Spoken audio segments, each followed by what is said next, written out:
The sun hung mercilessly in the cloudless New Mexico sky, casting harsh shadows across the rugged landscape. Jackson Wade crouched behind a boulder, his weathered hand steady as he peered through the scope of his Winchester rifle. A six-point buck grazed in the clearing ahead, unaware of the hunter's presence. Wade's finger rested lightly on the trigger, his breathing slow and measured. At 57, his body bore the marks of a life lived hard in the unforgiving West. Deep lines etched his sun-browned face, and a scar ran from his left temple to his jawline. A souvenir from Shiloh. His once dark hair had faded to steel gray, pulled back in a short ponytail that brushed the collar of his faded blue shirt. The buck raised its head suddenly, ears twitching. Wade remained perfectly still, a skill perfected over decades in these mountains. Just as he prepared to take the shot, a distant sound caught his attention. Voices carried on the wind from the valley below. The deer bolted into the underbrush. Wade lowered his rifle with a sigh and reached for his battered field glasses. Adjusting the focus, he scanned the terrain until he spotted what had disturbed his hunt, a gathering of people near the dry creek bed. It was unusual to see such a crowd this far from town. Wade counted at least 30 figures clustered in a rough circle. In the center stood a tall man in a black coat, addressing the assembly. The man's gestures were commanding, authoritative. Wade's curiosity overcame his disappointment at losing the buck. He secured his rifle and made his way down the rocky slope, moving with the quiet efficiency of a man accustomed to traversing difficult terrain. As he drew closer, the voices grew clearer and the scene unfolded with disturbing clarity. The crowd had formed around what appeared to be an impromptu court. The tall man in the black coat was Judge Harlan Reed, his silver beard catching the sunlight as he spoke. Wade knew Reed by reputation, the most powerful man in Copper Springs, whose word was considered law throughout the county. "The evidence against the accused is irrefutable," Reed was saying, his deep voice carrying across the hushed gathering. "She was caught red-handed, with documents stolen from my office documents detailing business arrangements that are not the concern of her kind." Wade stopped at the edge of the crowd, his presence barely acknowledged, as all eyes remained fixed on the center of the circle. There on her knees in the dust knelt a young Apache woman. Her long black hair hung in tangles around her face, partially obscuring features that might once have been striking, but were now marred by bruises. Her hands were bound behind her back with coarse rope that had worn her wrists raw. "Swift River has violated not only my trust, but the trust of this entire community," Reed continued, pacing before the kneeling woman. "She has proven what many of us have long suspected, that savages cannot be civilized, cannot be trusted among decent folk." The young woman raised her head, her dark eyes flashing with defiance despite her vulnerable position. "I took nothing but what showed your crimes," she said, her voice clear, despite the split in her lower lip. "You sell my people. You—" The back of Reed's hand connected with her cheek, silencing her with a sharp crack that made Wade's jaw tighten. No one in the crowd moved to intervene.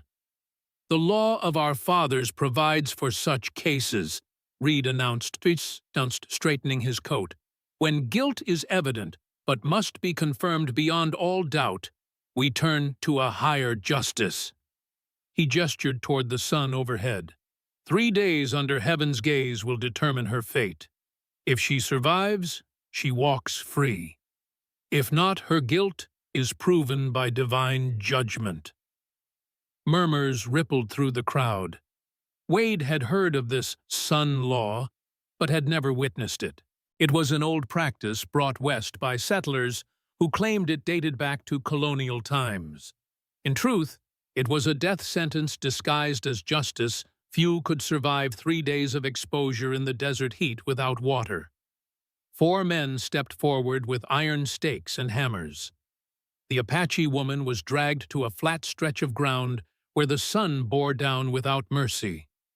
The men drove the stakes deep into the hard earth and bound her limbs, stretching her spread eagle on the ground. "This woman calls herself Swift River," Reed declared to the assembled witnesses. "Let nature judge what we already know." As the crowd began to disperse, Wade remained a still figure observing from the shadow of a juniper tree. Reed noticed him and approached, recognition dawning in his cold gray eyes. "Mr. Wade," he said with a nod that contained neither warmth nor genuine respect. "Rare to see you down from your mountain. Come to witness justice." Wade studied the judge's face, noting the satisfaction that lurked behind his solemn expression. "Is that what you call this?" Reed's smile tightened. "The law takes different forms in different places, Mr. Wade. Out here, away from Eastern courtrooms and their endless debates, we must be more direct." "Looks like torture to me," Wade said quietly. "Your time as an army surgeon has made you soft," Reed replied, his tone hardening. "This territory requires strength to survive. The Apache understand this better than most." He gestured toward the bound woman. "She knew the risks when she stole from me." Wade's gaze shifted to Swift River, who lay motionless against the ground, her eyes closed against the relentless sun. "And if someone were to interfere with this justice?" Reed's hand moved to rest on the pistol at his hip, a casual gesture that carried clear threat. "They would find themselves facing similar judgment. We respect the old ways here, Mr. Wade. I suggest you do the same." With that, Reed turned and walked away, followed by several men who cast suspicious glances back at Wade.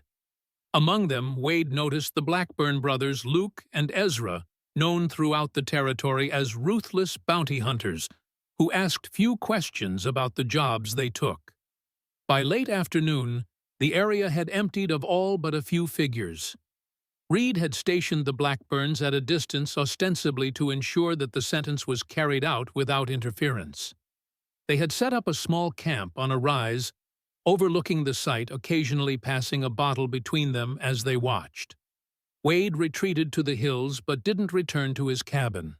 Instead, he made a cold camp in a sheltered ravine where he could observe the scene below without being spotted. As the sun began its descent toward the horizon, painting the desert in fiery hues of orange and red, he waited. The temperature dropped rapidly as darkness fell. Wade moved silently down the slope, staying in the shadows and avoiding the Blackburn's position. The brothers had built a small fire and appeared to be engrossed in a card game, their attention divided between their cards and an occasional glance toward their prisoner. When Wade reached Swift River, her condition had deteriorated. Her lips were cracked and bleeding, her breathing shallow. The day's heat had left her skin raw, and the night's chill now threatened to sap what strength remained. He knelt beside her, checking for signs of heat stroke. Her pulse was rapid but weak, her skin hot to the touch despite the cooling air. She stirred at his presence, her eyes fluttering open to reveal dilated pupils. "Water," she whispered the word, barely audible. Wade uncorked his canteen and lifted her head gently, allowing her a few small sips. Too much, too quickly, could be as dangerous as none at all. After she had drunk, he dampened a cloth and wiped her face, cleaning away the dust and dried blood. "Please," she managed, her voice a rasp. "Untie me." Wade glanced toward the Blackburns' camp. They were still absorbed in their game, but a shout or sudden movement would draw their attention immediately. "You're in bad shape," he said softly, his trained eye assessing her condition with clinical precision. "Another day like this will kill you." "I know," she replied, a spark of determination showing through her exhaustion. "But I'm innocent." Wade studied her face, searching for deception, but finding only resolve beneath the pain. Something in her gaze, a fierce dignity despite her circumstances, reminded him painfully of another woman he had once known. Memories flooded back unbidden. Willow Song, his wife, with her gentle hands and steel backbone. Lily, their daughter, who had inherited her mother's strength and his stubbornness. Both gone 15 years, now killed when raiders attacked their village while he was away.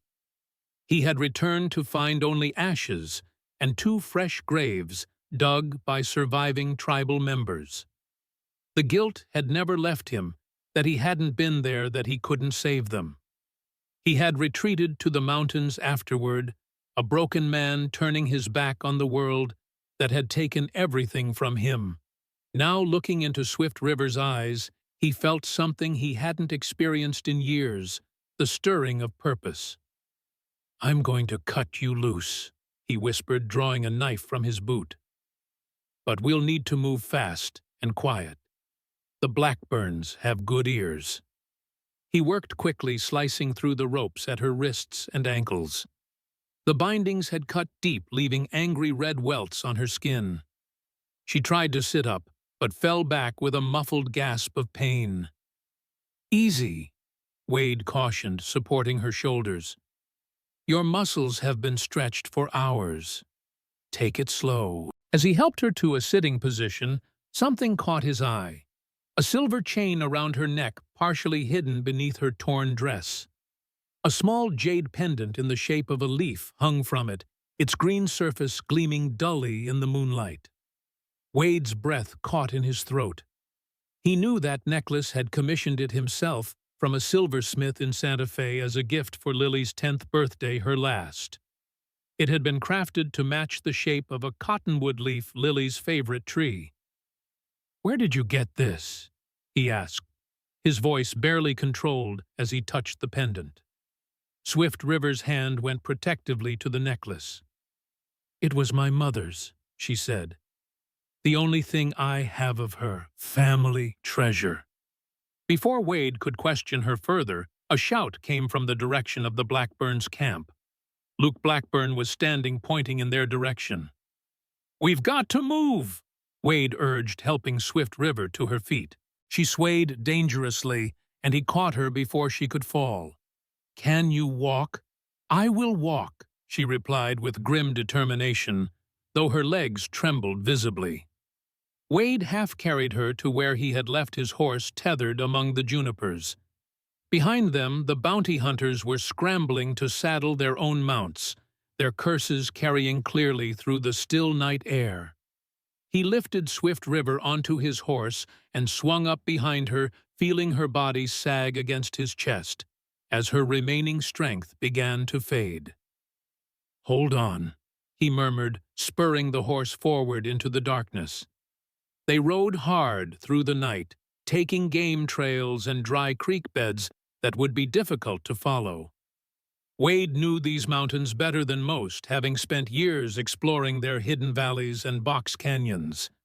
Still, the Blackburns were experienced trackers, and with daylight, the pursuit would intensify. Swift River drifted in and out of consciousness as they rode. When she was lucid, Wade gave her small amounts of water and jerky from his saddlebags. By dawn, they had put considerable distance between themselves and their pursuers, but her condition was worsening. "We need to find shelter," Wade decided, noting how she shivered despite the warming air. "Somewhere to rest, and treat your injuries properly." "They'll kill you for helping me," Swift River murmured, her head lolling against his shoulder. "They can try," Wade replied grimly. As the sun rose fully above the eastern ridges, Wade guided his horse toward a remote canyon where an old friend had built a cabin years ago. Nathan Cooper had been a lawman most of his life, serving as sheriff in various frontier towns before retiring to this hidden spot. Like Wade, he preferred solitude, but unlike Wade, he had maintained connections throughout the territory. The cabin came into view around midday, a sturdy log structure built against a cliff face with a small corral and smokehouse nearby. Smoke curled from the stone chimney, indicating Cooper was in residence. Wade approached cautiously, ever mindful that news traveled fast in the territory. But Cooper emerged from the cabin with a welcoming wave, his weathered face breaking into a smile that faded quickly when he saw Swift River's condition.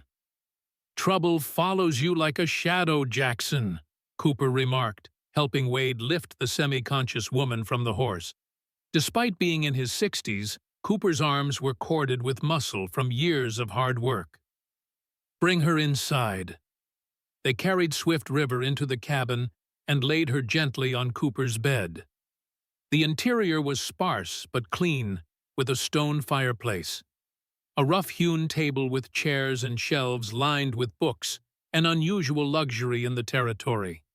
"Reed's work?" Cooper asked, as he brought a basin of water and clean cloths. Wade nodded, removing his hat and placing it on the table. "The son-in-law. She was accused of stealing documents from his office." Cooper's expression darkened. "That damned practice. I thought civilized society had left it behind." He soaked a cloth and began cleaning Swift River's wounds with practiced efficiency. "She's not the first, you know. There have been others, all Apache or mixed blood, all found guilty under Reed's judgment." Wade looked up sharply. "How many?" "7 that I know of in the past 5 years. None survived the full 3 days." Cooper wrung out the cloth, the water in the basin turning pink. "Reed calls it justice. I call it murder, with ceremony." While Cooper tended to Swift River, Wade built up the fire and put coffee on to boil. His mind was working through the implications of what he had done and what might come next. Reed would not let this go. His authority had been challenged publicly. The Blackburns would track them here eventually.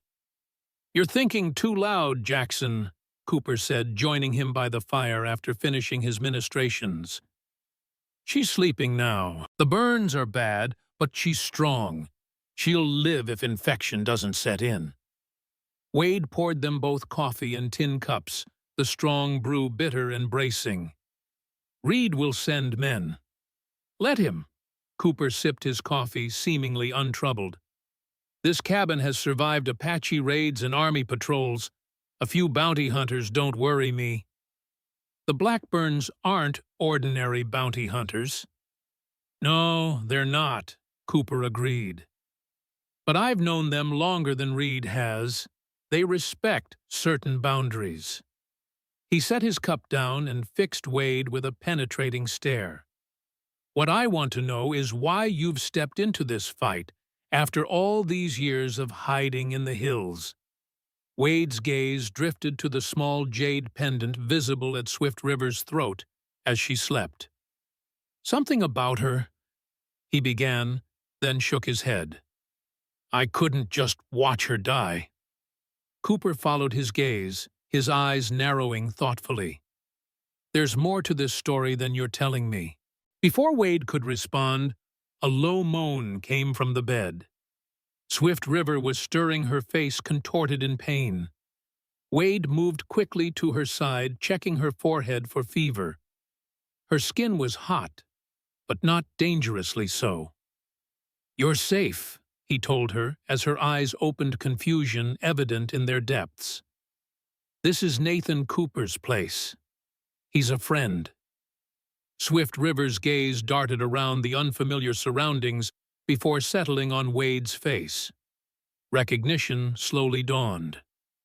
"You cut me free," she whispered. "Yeah. Why?" It was a simple question with no simple answer. Wade reached for the water cup on the bedside table, helping her drink before responding. "Because it was the right thing to do." She studied him with eyes that seemed to see more than he wanted to reveal. "Men like you don't usually help people like me."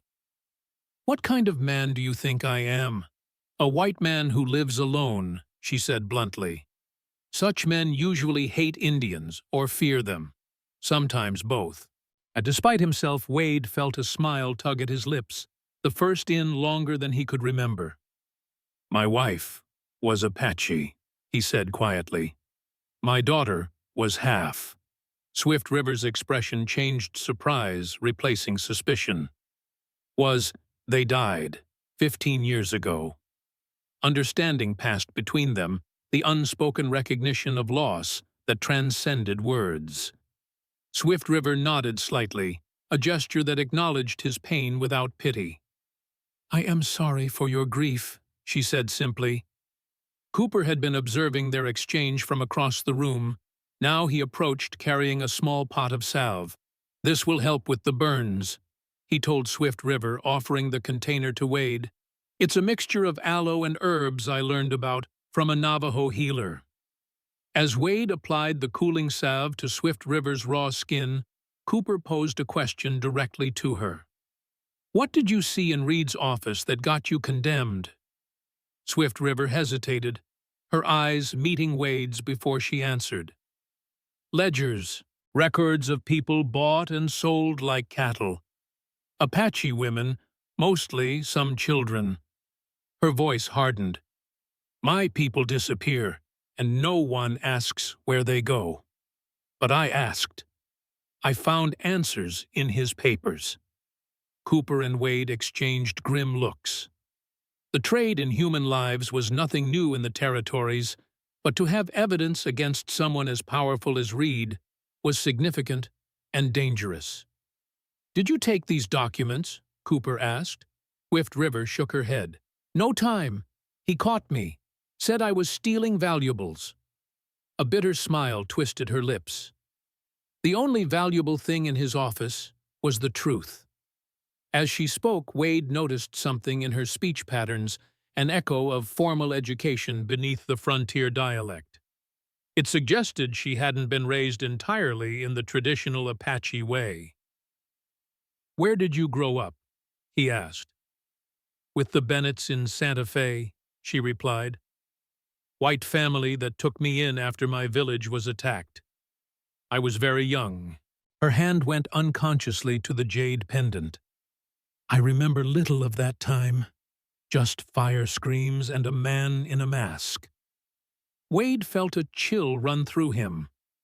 The timing aligned too perfectly with the attack on his family's village. But there had been no survivors from that massacre, at least none he had been told about. How old were you? He asked, working to keep his voice steady. 9, maybe 10 summers. The Bennetts raised me, sent me to mission school.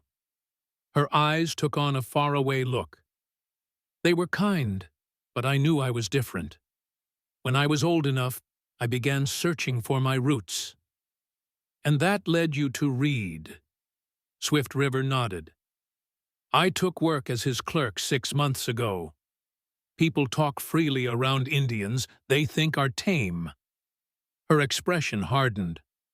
I heard things about women gone missing, about Reed's special arrangement with a man in Santa Fe who ships merchandise south to the mines. Cooper stood and moved to a locked chest in the corner of the room. He returned with a sheaf of papers which he spread on the table. I've been tracking Reed's activities for years, he said, indicating notes and maps covered in his neat handwriting. Started when I was still sheriff in Tucson. Could never get enough evidence to bring charges. Wade examined the documents, impressed by the thoroughness of Cooper's investigation. Reed has powerful friends, he observed. More than powerful, territorial governor included, Cooper replied. That's why no official complaints against him stick. But this, he tapped Swift River's account. This could be the thread that unravels the whole tapestry. Swift River attempted to sit up, grimacing with the effort. Wade supported her, propping pillows behind her back. I need to finish what I started, she said, determination evident in every line of her body. You need to heal first, Wade countered gently but firmly. Reed thinks you'll be dead by tomorrow. That gives us time to plan. "The Blackburns will track us here," she argued. "Let them come," Cooper said, patting the rifle leaning against the wall. "We've got supplies for a siege if needed." They passed the rest of the day in preparation. Cooper reinforced the cabin's defenses while Wade cleaned and checked their weapons. Swift River slept fitfully, her body beginning the slow process of recovery. When darkness fell, they kept the lamps low and maintained a watch rotation. Wade took the first shift sitting by the window with his Winchester across his lap. The night was quiet, except for the distant howl of coyotes and the soft whisper of wind through the pines. His thoughts turned to the jade pendant and its impossible presence around Swift River's neck. Could she really be Lily? His daughter's body had been identified by tribal elders who knew her well. They had no reason to lie. And yet, the necklace, the age, the timing of the attack. Too many coincidences for a man who had long since stopped believing in them. Around midnight, Swift River woke with a small gasp. Wade moved quickly to her side, concerned that fever might have taken hold. "Just dreams," she whispered, her eyes reflecting the faint moonlight coming through the window. "Bad ones." "About the sun?" Wade asked, offering her water. She shook her head. "About before. The fire. The masks." She drank deeply, then handed back the cup. "I dream of a woman singing to me as we hide. Her voice is soft, but her hands are strong." Wade's heart constricted painfully in his chest. Willow Song had often sung traditional lullabies to Lily, especially when the child was frightened. "Do you remember the song?" he asked, his mouth suddenly dry. Swift River closed her eyes, her brow furrowing in concentration. Then softly, she began to hum a melody that Wade had not heard in 15 years, a simple Apache cradle song that Willow Song had sung to their daughter every night before sleep. He sat perfectly still, afraid that any movement would shatter this moment, suspended between past and present. The tune was unmistakable, every rise and fall, exactly as he remembered. When she finished, Swift River opened her eyes to find Wade staring at her, his weathered face transformed by emotion he couldn't hide. "You know this song," she said, not a question, but a realization. "My wife sang it." He replied, his voice rough. "To our daughter." A heavy silence fell between them, filled with possibilities neither was ready to name. Cooper's voice broke the moment as he emerged from his small back room. "My turn to watch," he said, noting the tension in the air, but choosing not to comment on it. "You should get some sleep, Jackson." Wade nodded, grateful for the interruption. He needed time to process what had just happened, to examine his suspicions objectively rather than through the lens of desperate hope. He moved to the small cot Cooper had set up for him and lay down, but sleep remained elusive. His mind kept returning to the melody Swift River had hummed and the impossibility of her knowing it unless a sharp crack shattered the pre-dawn stillness. A rifle shot followed immediately by the sound of breaking glass. Cooper dropped to the floor as a bullet splintered the window frame inches from his head. "Blackburns!" he shouted, crawling toward his rifle. Wade was already moving, grabbing his Winchester and positioning himself at the second window. "Swift River, stay down!" he called as more shots rang out. Outside, voices called to each other as the attackers repositioned. Wade counted at least 4 distinct voices, more than just the Blackburn brothers. Reed had sent additional men. "They're trying to surround us," Cooper assessed, peering cautiously through the broken window. 2 at the front, 2 working around to the back.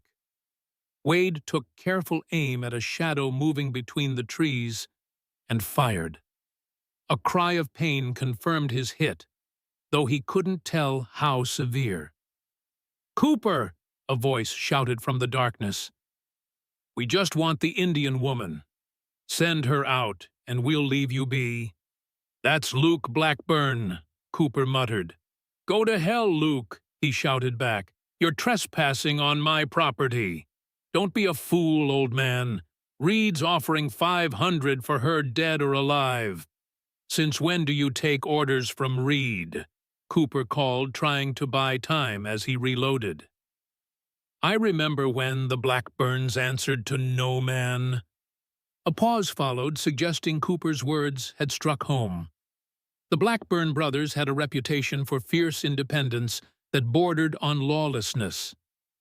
"Times change," came the eventual reply. "And 500 is 500. The exchange gave Wade time to formulate a plan. The cabin had been built with defense in mind, with a concealed exit through the root cellar that led to a narrow ravine behind the property. "We can't hold them off indefinitely," he told Cooper quietly, "and if they're willing to kill us to get to her, Reed must be desperate." Cooper nodded grimly. "The tunnel's our best option. I'll cover your escape." Wade glanced at Swift River, who had positioned herself behind the solid stone chimney, a determination in her eyes that belied her weakened state. "Can you travel?" he asked her. "Yes," she replied, without hesitation. Cooper moved to the stone hearth and pulled aside a bearskin rug, revealing a trap door. "This leads to a mine shaft that comes out half a mile downstream," he explained as he lifted the heavy door. "Follow it east and you'll reach Holloway's station by nightfall." "Come with us," Wade urged his friend, not liking the look of resignation he saw in Cooper's eyes. Cooper shook his head. "Someone needs to make them think you're still here, buy you time to get clear." He handed Wade a packet of papers from his investigation. "Take these. Sarah Holloway knows people in Santa Fe who can help, including a federal judge who's no friend of Reed's." Another volley of shots peppered the cabin walls. Wade knew they had no time to argue. He helped Swift River to the trap door, grabbing his saddlebags and rifle.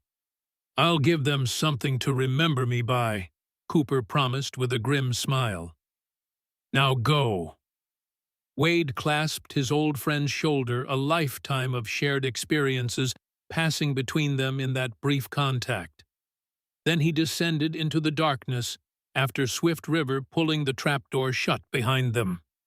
Cooper's voice filtered through faintly as he barred the door from above.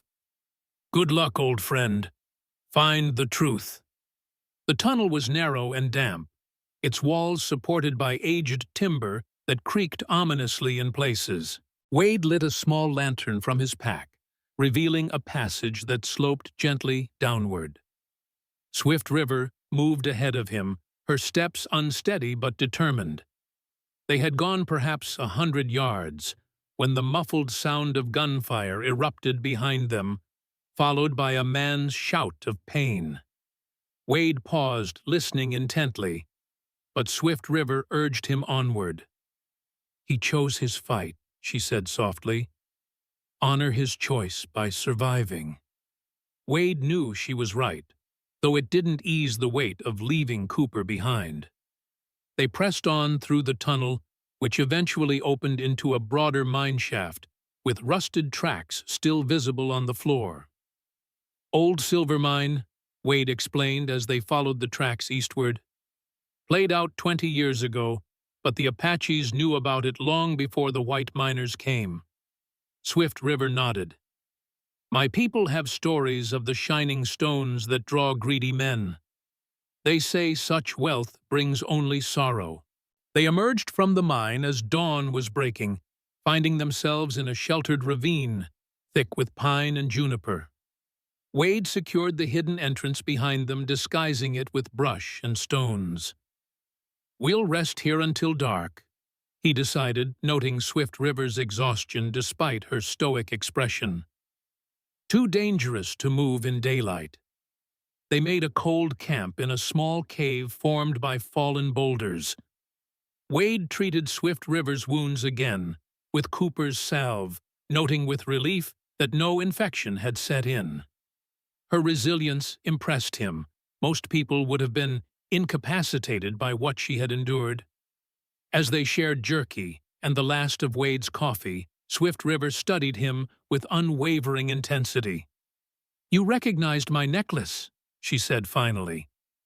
"Why—" Wade hesitated, weighing the implications of his suspicions against the pain of possible disappointment. "It's very similar to one I gave my daughter," he answered carefully. "On her last birthday." Swift River touched the jade leaf pendant thoughtfully. "And your wife sang that lullaby, I know." "Yes." "What were their names, your wife and daughter?" "Willow Song was my wife," Wade replied, the names feeling strange on his tongue after so many years of silence. "Our daughter was Lily." Swift River closed her eyes briefly, as if searching inward for something just beyond reach. "Lily," she repeated softly. "It feels familiar." Wade wanted desperately to grasp at this thread of hope after 15 years of grief. But caution tempered his response. "Many Apache children were orphaned in those years," he said. "Many were taken in by white families. The necklace could have been traded or sold." "And the song?" Swift River challenged. "How would I know a lullaby your wife sang?" "I don't know," Wade admitted, "but jumping to conclusions without proof would be unfair to both of us." She accepted this with a nod, respecting his restraint, even as questions hung between them unasked and unanswered. They rested through the day, taking turns keeping watch. No pursuit materialized, suggesting that Cooper had indeed bought them valuable time. Wade tried not to think about what that might have cost his friend. As dusk approached, they prepared to move on. Swift River's strength had returned somewhat, though the ordeal had left its mark. Wade fashioned a walking stick from a juniper branch to help support her. "Holloway's station is about 10 miles east," he told her as they set out in the gathering darkness. "Sarah Holloway is a widow who runs a stagecoach stop. Cooper says she can be trusted." "Why would she help us?" Swift River asked, practical, even in her weakened state. According to Cooper, her husband was the first victim of Reed's son-in-law 5 years ago. He spoke out against Reed's treatment of Apache traders. They traveled through the night, keeping to game trails and avoiding the main road. The terrain was challenging, rocky slopes alternating with dense underbrush, but Wade set a pace that Swift River could maintain.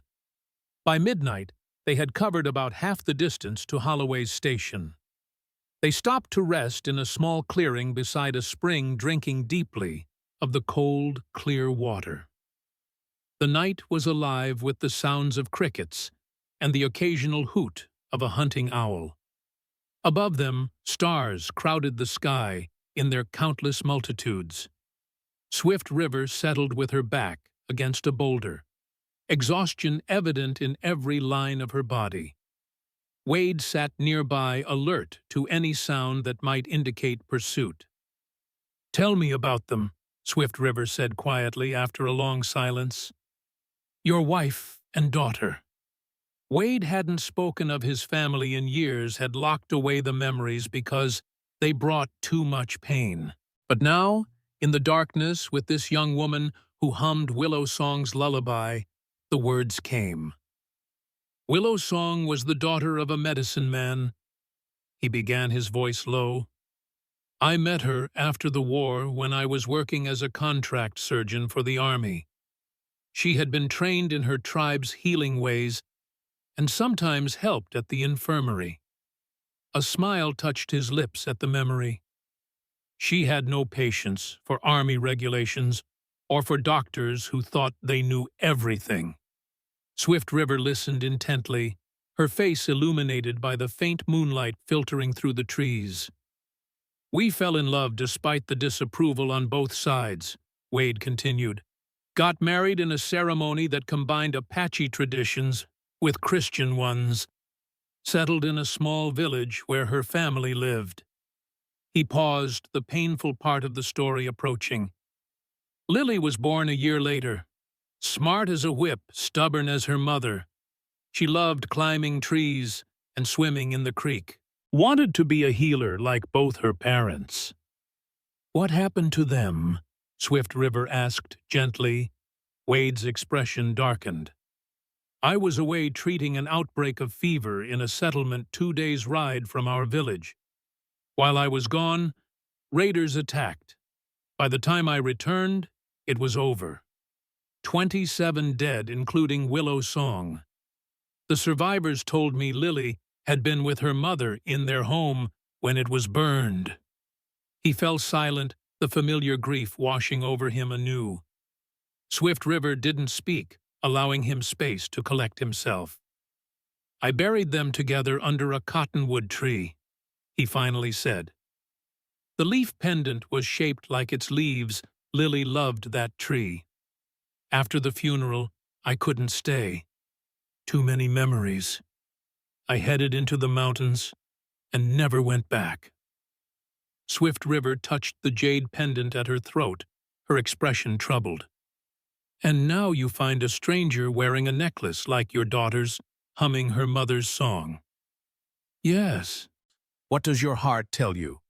Wade looked at her directly, seeing features that could belong to the child he had lost, or could simply be the common characteristics of her people. "My heart has been silent for 15 years, he said honestly. "I'm not sure I trust it to speak truth now." Swift River nodded, accepting this answer. "Then we will let time reveal what is true." She stared up at the stars. "The Apache believe that the spirits of the dead shine down from the night sky, watching over us. Perhaps your wife and daughter have guided our paths to cross." Before Wade could respond, a distant sound caught his attention, the rhythmic thud of hooves on packed earth.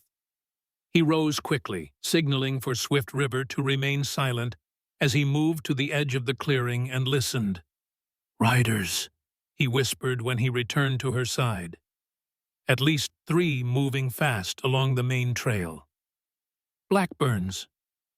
"Maybe. We need to move deeper into the brush, away from any paths they might follow." They gathered their meager supplies and proceeded cautiously through the darkened forest, Wade leading the way, with the sure instinct of a seasoned hunter. The sound of horses faded as they put distance between themselves and the trail. For hours, they pushed on, stopping only when Swift River's strength began to fail. By dawn, they had reached the outskirts of a small valley where Holloway's station stood, a sturdy 2-story structure with a barn and corral situated where 2 seldom-used trails converged. Wade surveyed the area carefully before approaching. A stagecoach was parked in front of the station, its team unhitched and presumably in the barn. No other visitors were evident. "Wait here," he told Swift River, concealing her in a stand of scrub oak. "I'll make sure it's safe." He approached the station openly, his rifle held non-threateningly at his side. A woman emerged onto the porch before he reached the steps, tall and lean, with iron-gray hair pulled back severely from a face weathered by sun and hardship. She held a shotgun with the ease of long familiarity. "That's far enough, stranger," she called, her voice as hard as her appearance. "State your business." "Nathan Cooper sent me," Wade replied, stopping as directed. "Said you might help." The woman's expression didn't change, but she lowered the shotgun slightly. "Cooper's still alive, then?" "He was when we left his place yesterday. Blackburns had us pinned down. He stayed to cover our escape." She studied him for a long moment, assessing. "You'd be Jackson Wade, then, the hermit surgeon from the high country." At his nod, she continued, "And I'm guessing the Apache woman Reed condemned is with you." "How did you know?" A thin smile crossed Sarah Holloway's face. "News travels. Reed's had riders out, since yesterday, spreading word that dangerous fugitives killed a lawman and kidnapped an Indian prisoner. She spat contemptuously into the dust. As if anyone with sense believes his lies. She gestured toward the brush where Swift River waited. Bring her in, quickly, before the morning stage arrives. I've got a room where you can rest and clean up. Wade retrieved Swift River, who was nearly dead on her feet after the night's exertion. Sarah Holloway took one look at her condition and ushered them inside without further questions. The interior of the station was simple but well-maintained, a large common room with a stone fireplace, a dining area with several tables and a small bar along one wall. Stairs led to the upper floor, where rooms were available for travelers. Through here, Sarah directed, leading them to a small back room furnished with a bed washstand and chair. It's not much, but it's private. Thank you, Swift River said, sinking gratefully onto the bed. Sarah assessed her injuries with a practiced eye. I've got salve and clean bandages, and you both look like you could use a hot meal. We're grateful for the help, Wade told her. Cooper said you have connections who might be interested in what Swift River discovered about Reed. Sarah's expression hardened. Reed took my husband with his cursed son-in-law, claimed Thomas stole cattle, but the real crime was helping Apache traders get fair prices for their goods. She moved to the doorway. I'll send word to Marcus Bell in Santa Fe. He's been building a case against Reed for years. A lawman, Wade asked. Used to be a bounty hunter, Sarah replied. Now he writes for newspapers and collects evidence against men like Reed. If anyone can help bring that devil down, it's Bell. She left them to rest while she prepared food. Wade helped Swift River clean her wounds and apply fresh bandages before stepping outside to wash the grime of travel from his own face and hands. When he returned, Swift River was standing by the small window gazing out at the rising sun. The light caught the jade pendant at her throat, making it glow with inner fire. We're safe for now, he told her. But Reed won't give up easily. She turned to face him, her expression solemn. No, he won't. Not while I live to expose what he's done. She touched the necklace thoughtfully. And perhaps not while you live to question who I might be. The simple statement hung in the air between them, acknowledging the unspoken connection that grew stronger with each passing hour. Wade found himself wanting to believe even as caution counseled patience. One step at a time, he said finally. First we get you healthy. Then we find evidence that will stand up in court. And then, Swift River asked, her dark eyes holding his. Then we discover the truth, Wade replied. Whatever it may be. The sound of an approaching stagecoach interrupted the moment, wheels rattling harnesses, jingling, the driver calling to his team. Sarah appeared in the doorway, her expression urgent. Stage is early, she said. Stay out of sight. I'll bring food when the passengers are settled. She closed the door, leaving Wade and Swift River in the small room as the sounds of arrival filled the station. Through the thin walls, they could hear the bustle of passengers disembarking luggage being unloaded, orders for food and drink being called out. Then a voice rose above the others, commanding, familiar and chilling in its implications. I'm looking for fugitives, Harlan Reed announced to the room at large. A murderous mountain man and an Apache thief. Anyone with information will be rewarded. Anyone harboring them will face the law's full punishment. Wade and Swift River exchanged glances. Their brief respite had ended. The real battle was about to begin. Sarah Holloway's face was a mask of composed indifference as she faced Judge Harlan Reed in her station's common room. Her hands remained steady as she wiped down the bar counter, betraying none of the tension that gripped her. Fugitives, you say, she remarked, her tone casual. What sort of trouble brings you all the way out here to look for them yourself? Judge must be important, to pull you from your comfortable office in Copper Springs." Reed's silver beard caught the morning light as he surveyed the room with cold, calculating eyes. He cut an imposing figure in his black coat and vest, a heavy pistol visible at his hip. Two armed men flanked him, not the Blackburn brothers Wade noted through a crack in the door, but hired guns with the hard look of men who killed for pay. "The woman stole sensitive documents containing territorial business arrangements," Reed replied. "The man murdered a respected citizen while breaking her free from lawful custody. Such crimes demand my personal attention." Sarah raised an eyebrow. "Murdered? Who exactly?" "Nathan Cooper, shot down in cold blood when he refused to surrender the Apache woman." From their hiding place, Wade clenched his fists, rage building at the blatant lie. Swift River placed a restraining hand on his arm, her touch cool against his burning skin. "Nathan Cooper," Sarah's voice revealed genuine surprise, though Wade suspected it was at the audacity of the lie rather than the news itself. "That's hard to believe, Judge. Cooper was no fool to get himself killed over an Indian." Reed's eyes narrowed slightly. "You knew Cooper." "Everyone in these parts knew him," Sarah replied with a shrug. "Former lawman kept to himself mostly, stopped here for supplies now and then." She picked up another glass to polish. "When did this happen?" "Yesterday morning. The fugitives fled east afterward." Reed stepped closer to the bar, lowering his voice. "Mrs. Holloway, your station is the only civilized stop for 30 miles. If they came this way, you would have seen them." Sarah met his gaze steadily. "Had a lot of travelers lately. Stage just arrived, and before that, there was a cattle buyer heading to Santa Fe 2 days ago. No one matching your description, though." She glanced toward the staircase. "You're welcome to check the guest rooms if you don't believe me." It was a calculated risk.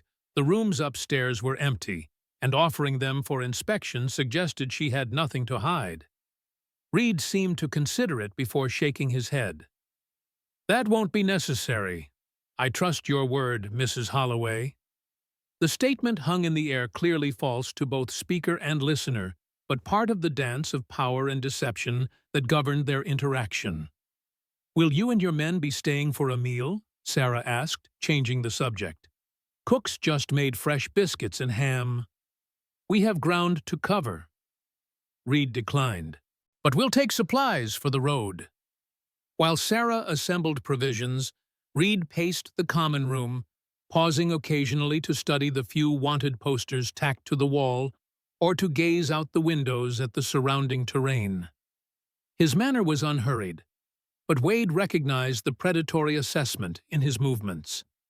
After what seemed an eternity, Reed and his men departed, the sound of their horses fading into the distance.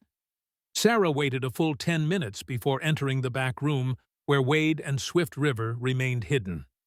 "He's testing me," she said without preamble, closing the door behind her, "watching for any reaction that would confirm you're here." "Cooper's alive?" Wade asked, hope edging his voice. Sarah shook her head. "I don't know. Reed's a liar, but that doesn't mean Cooper survived." She placed a tray of food on the small table, ham biscuits and coffee that smelled better than anything Wade had encountered in months.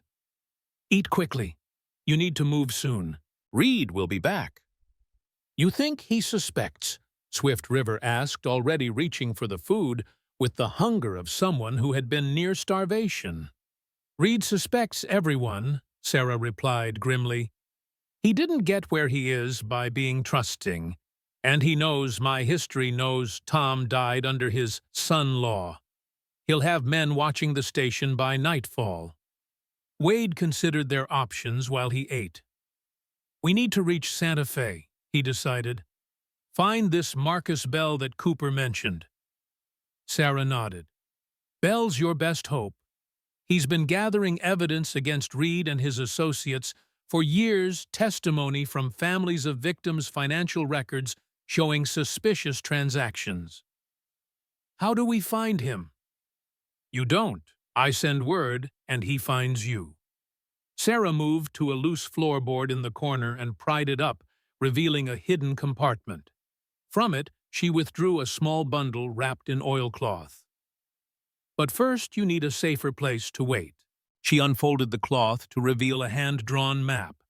3 miles south of here is an old Apache burial cave. Few white men know of it, and those who do avoid it out of superstition. You'll be safe there until Belle can come. Swift River studied the map, her expression troubled. Such places are sacred to my people. Your people helped my Tom when Reed's men were hunting him, Sarah said softly, before they caught him. The medicine man showed us this place, said it would shield us from evil eyes. We never needed it, but I kept the map. She looked directly at Swift River. I think they would understand the necessity now. Swift River held her gaze for a long moment, then nodded. Yes, the ancestors would not turn away one who fights the same enemy. Sarah collected a few essentials for them, food, water, blankets, and medical supplies. There's a small spring inside the cave, she explained, and game in the surrounding forest if you hunt quietly. With luck, Belle will reach you within 3 days. And if he doesn't, Wade asked. Sarah's face hardened. Then you're on your own. Head for the territorial capital and find Judge William Parker. He's no friend of Reed's, and he has the authority to issue arrest warrants even for someone as powerful as the judge. They prepared to leave as soon as darkness fell, using the intervening hours to rest and plan.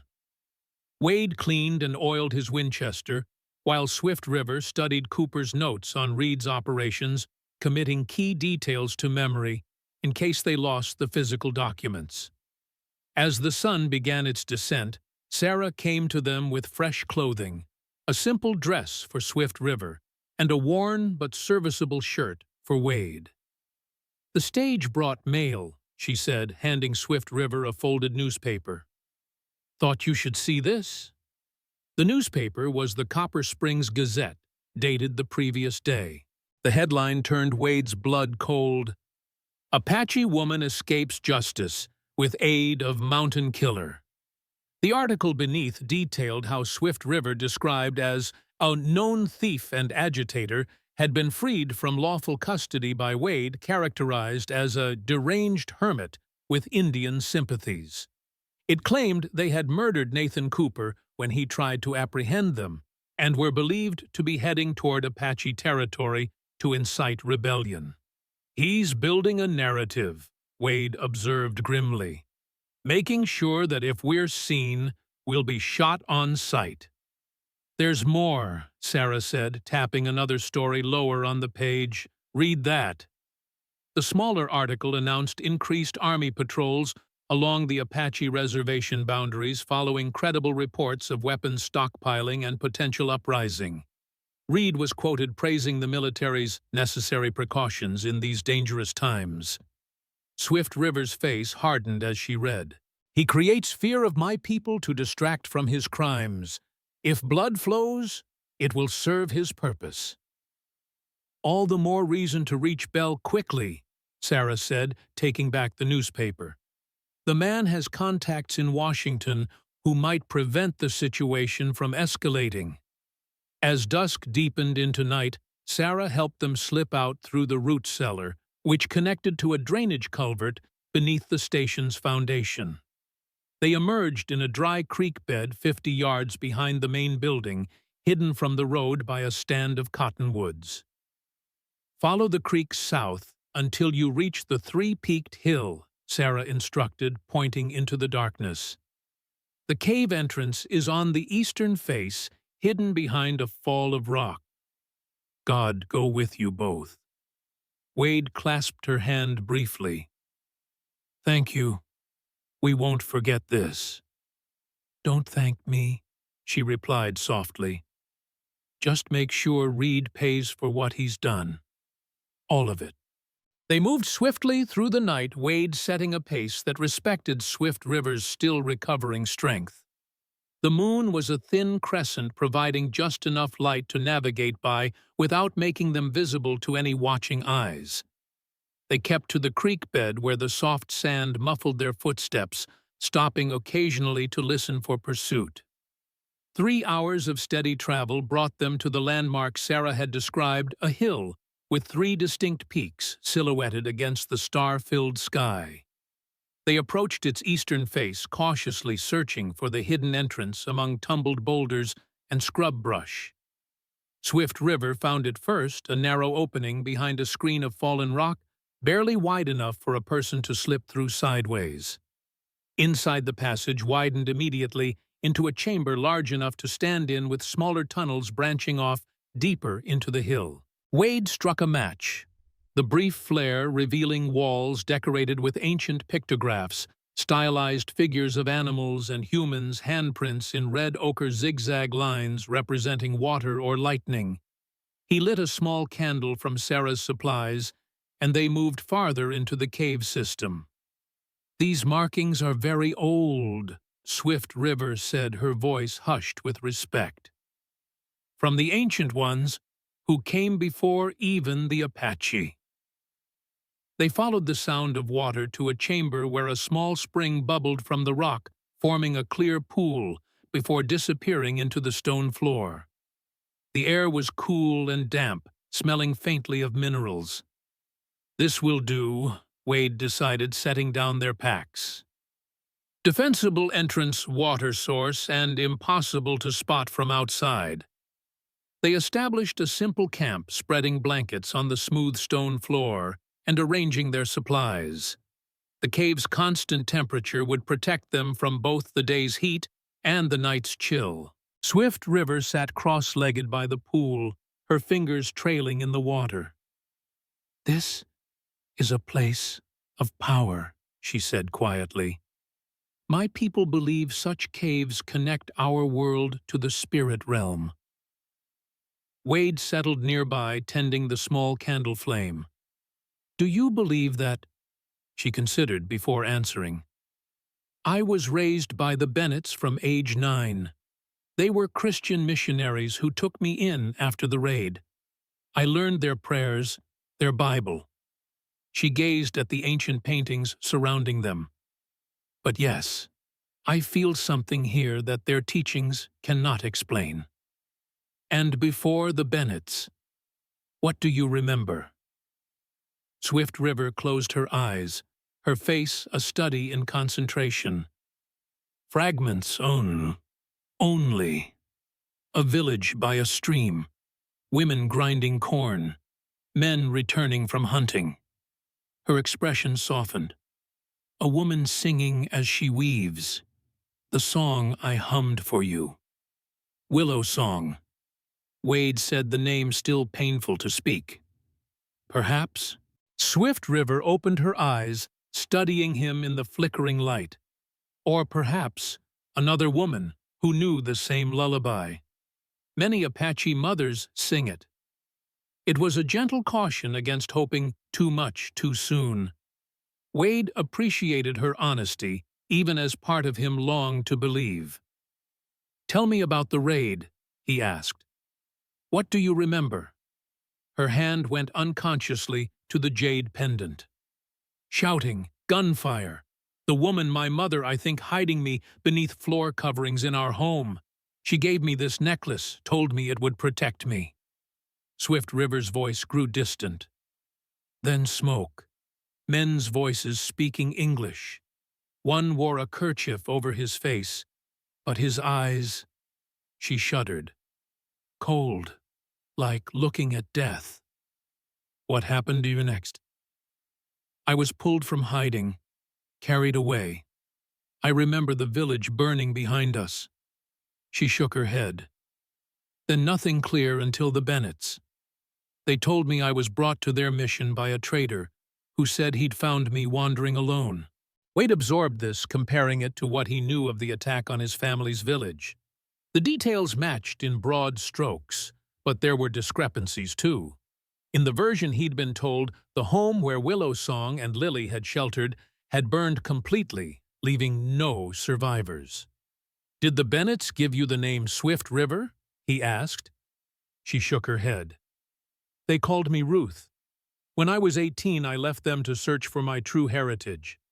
An old Apache woman in Santa Fe told me my birth name was Swift River. She recognized certain marks on my skin, a small scar here," she touched her collarbone, "and the pattern of a birthmark on my shoulder." Wade felt his heart quicken. Lily had had a small scar on her collarbone from a fall when she was 5, and a birthmark shaped like a crescent moon on her right shoulder. "May I see?" he asked, his voice carefully neutral. Swift River hesitated only briefly before drawing aside the collar of her dress to reveal a thin white scar precisely where Wade remembered his daughter's being. Then she turned, slightly exposing her right shoulder, where a dark birthmark curved in the unmistakable shape of a crescent moon. Wade sat very still, fighting to maintain composure, as certainty crystallized within him. These were not coincidences. No trader's tale of finding a wandering child could explain the necklace, the song, the scar, the birthmark. Swift River was Lily, his daughter, somehow survived, when all had believed her dead.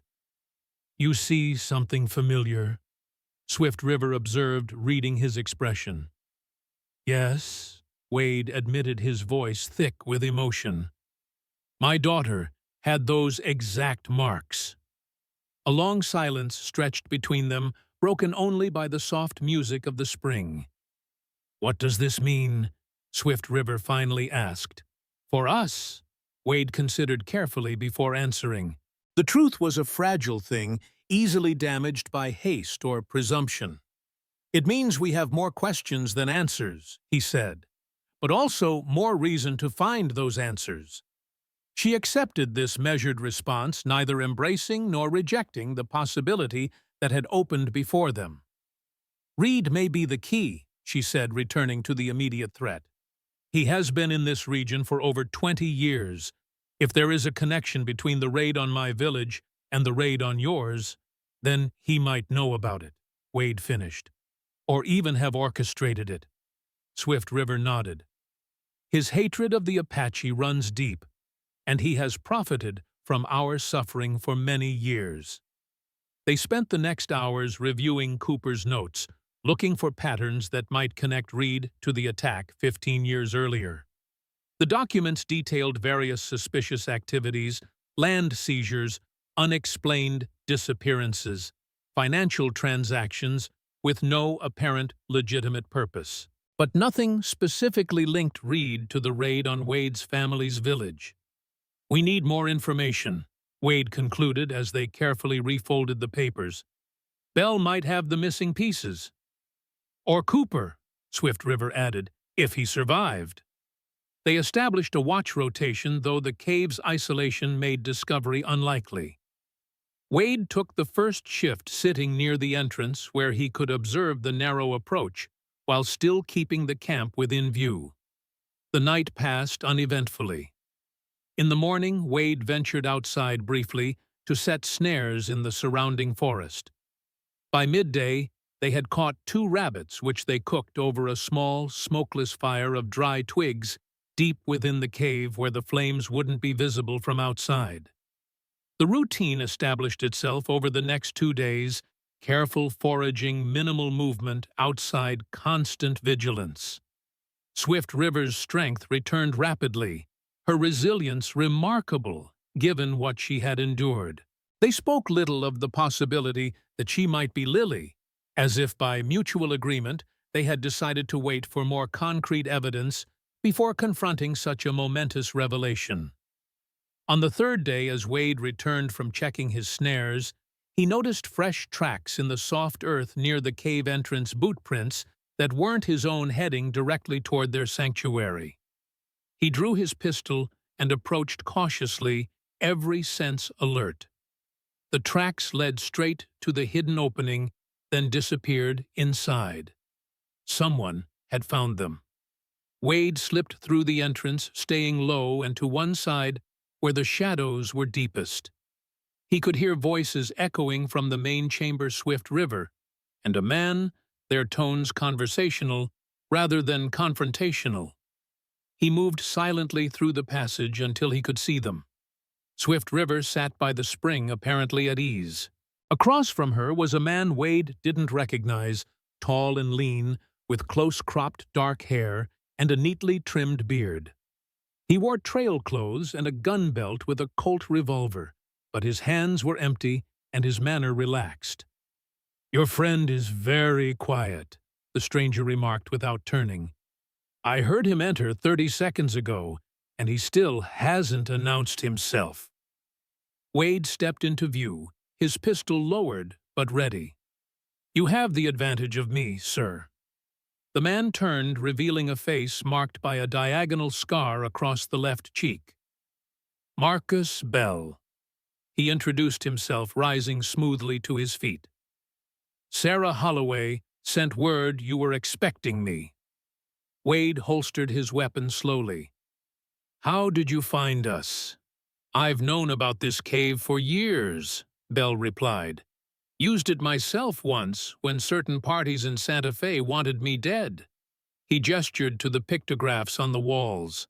"Fascinating place. The ancient ones believed it was a gateway between worlds." Swift River studied Bell with undisguised interest. "You know our history." "I make it my business to know many histories, especially those written out of the official record." Bell reached into his saddlebag and withdrew a flask, offering it to Wade. "Whiskey. You look like you could use it."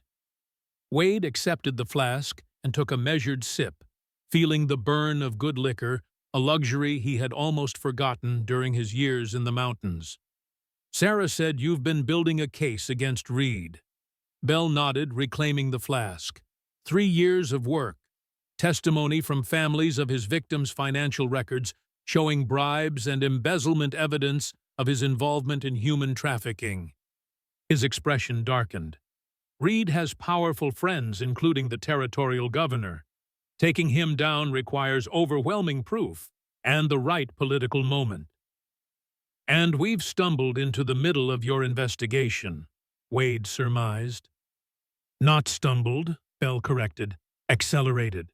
Swift River here has provided the missing piece, direct evidence of Reed's involvement in selling Apache women and children to mining operations in Mexico."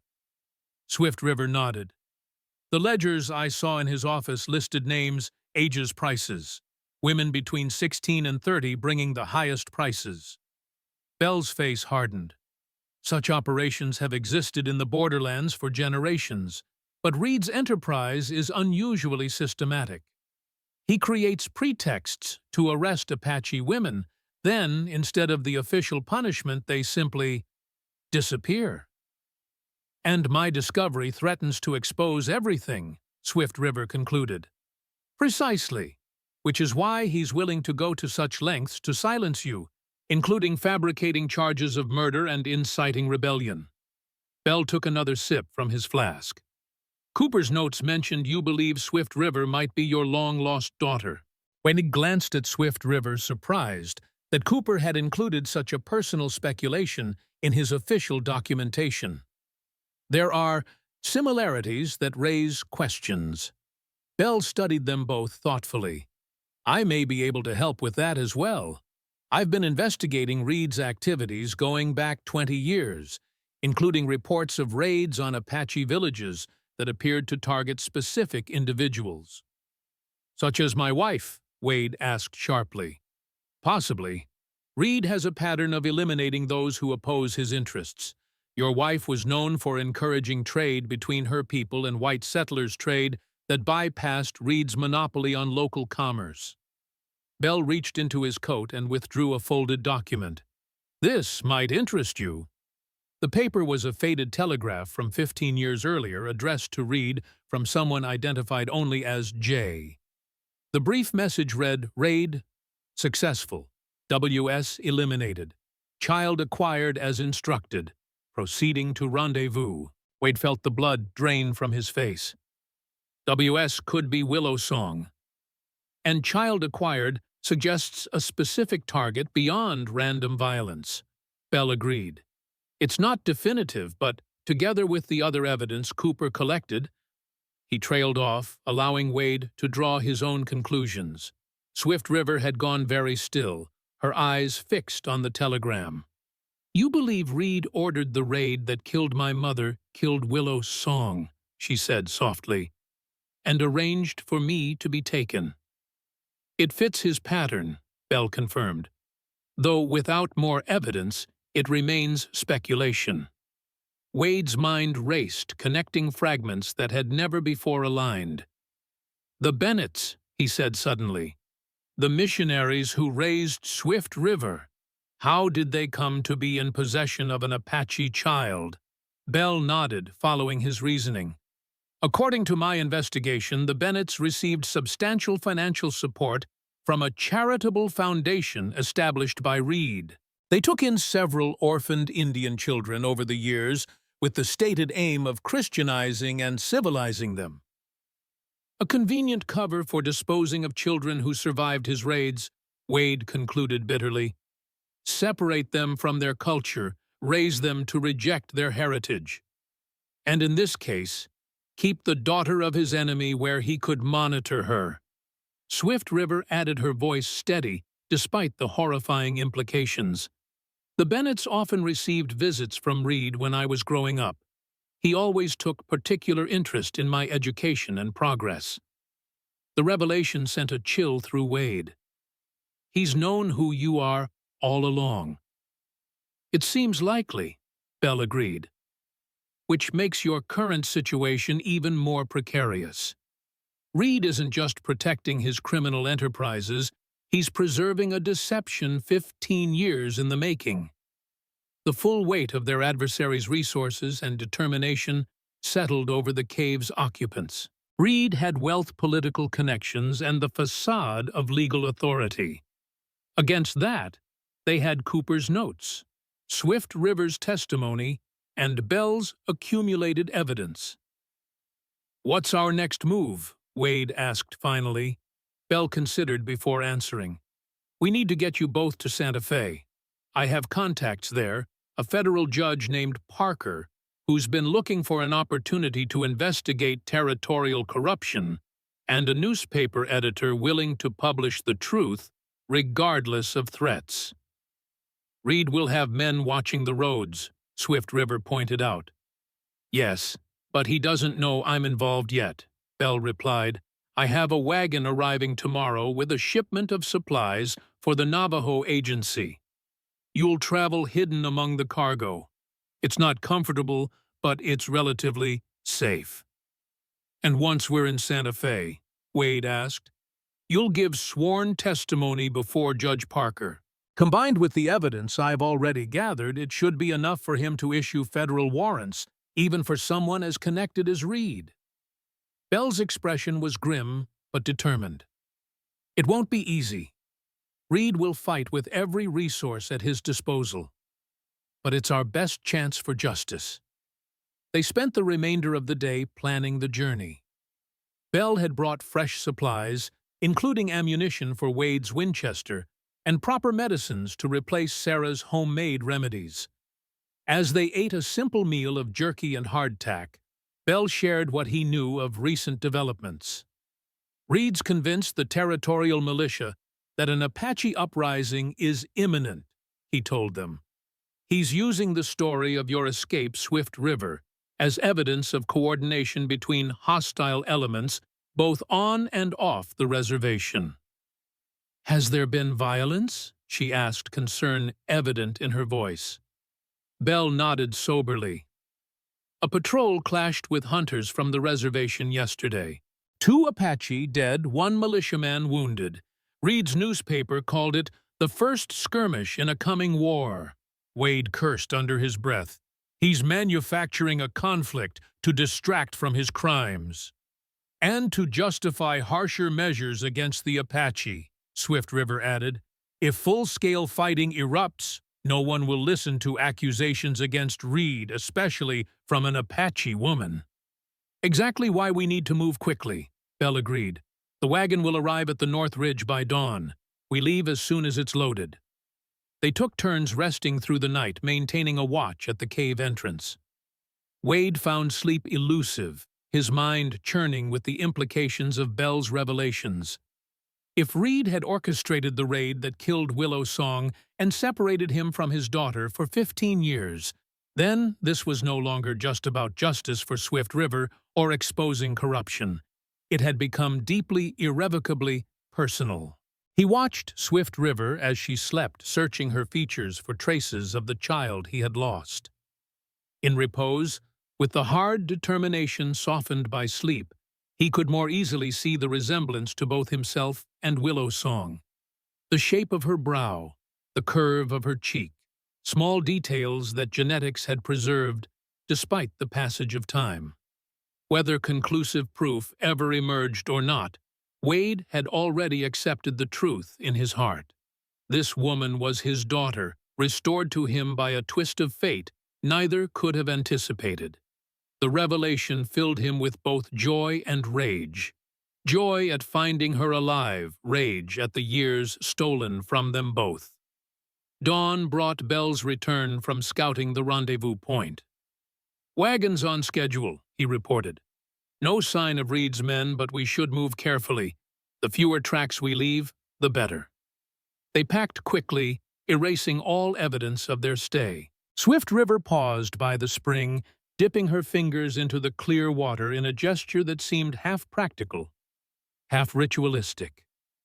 "Thank you," she murmured to the cave that had sheltered them before following the men into the pale morning light. Bell led them along a circuitous route that utilized natural features, rocky outcroppings, dry stream beds, stands of pine, to minimize their trail. They traveled in silence, communicating with hand signals when necessary. By mid-morning, they had reached a ridge overlooking a narrow valley where a canvas-topped wagon waited its mule team grazing nearby. The driver, a grizzled man Bell introduced only as Hank, greeted them with a taciturn nod. "Got everything arranged," he reported, indicating the wagon's contents. "False bottom under the flour sacks, tight fit, but it'll get you past any checkpoints." Wade examined the hiding place, a shallow compartment running the length of the wagon bed, barely high enough for a person to lie flat. It would be cramped, airless, and uncomfortable, especially over the rough roads to Santa Fe. "It's a 2-day journey at best," Bell warned, noting Wade's expression. "3 if we encounter trouble. You'll only be in there when we're near settlements or checkpoints." Swift River showed no hesitation, already preparing to enter the compartment. "I've endured worse for less important reasons," she said simply. They arranged themselves in the narrow space, lying side by side, with barely enough room to shift position. Hank and Bell covered them with heavy canvas, then began loading flour sacks and supply crates on top until they were completely concealed beneath hundreds of pounds of cargo. The wagon jolted into motion, beginning the long journey to Santa Fe. In the stifling darkness of their hiding place, Wade found Swift River's hand and squeezed it reassuringly. She returned the pressure, a silent acknowledgement of shared purpose and determination. For hours they endured the swaying, bumping progress of the wagon over rutted trails. Occasionally they heard voices as the vehicle passed other travelers, but no one stopped or questioned them. By late afternoon, when the wagon finally halted and Bell removed enough cargo for them to emerge, they were stiff and drenched in sweat. "We've cleared the checkpoint at Cedar Creek," Bell informed them as they gratefully stretched their cramped muscles. "Should be safe to ride on top until nightfall." They had stopped in a small clearing beside a stream sheltered from the road by a stand of cottonwoods. Hank prepared coffee, while Bell spread a map on the wagon seat, tracing their route with a calloused finger. "We're here," he indicated. "Santa Fe is still 40 miles southeast. If we push through the night, we could reach it by tomorrow evening." "What about Reed's men?" Wade asked, scanning the surrounding terrain with habitual caution. "They're concentrated around Copper Springs and the reservation," Bell replied. "But he'll have informants in every settlement between here and Santa Fe. That's why we're avoiding the main road." Swift River, who had been washing trail dust from her face in the stream, suddenly went still. "Riders," she said quietly, her keen hearing detecting what the others had missed. "Coming fast from the north." Bell was instantly alert, his hand moving to his revolver. "Hank, get the team ready. Wade Swift River back in the compartment, now!" They scrambled to comply, but before they could secure the hiding place, 5 riders appeared at the edge of the clearing. Wade recognized the Blackburn brothers at the front, flanked by 3 hard-faced men with rifles ready. "Well now," Luke Blackburn called, reining in his horse. "Isn't this a pleasant surprise, Marcus Bell, the famous reporter, out for a country drive?" His gaze shifted to Wade and Swift River, a cold smile spreading beneath his mustache. "And with such interesting company." Bell positioned himself between the newcomers and the wagon, his manner relaxed, despite the tension evident in his stance.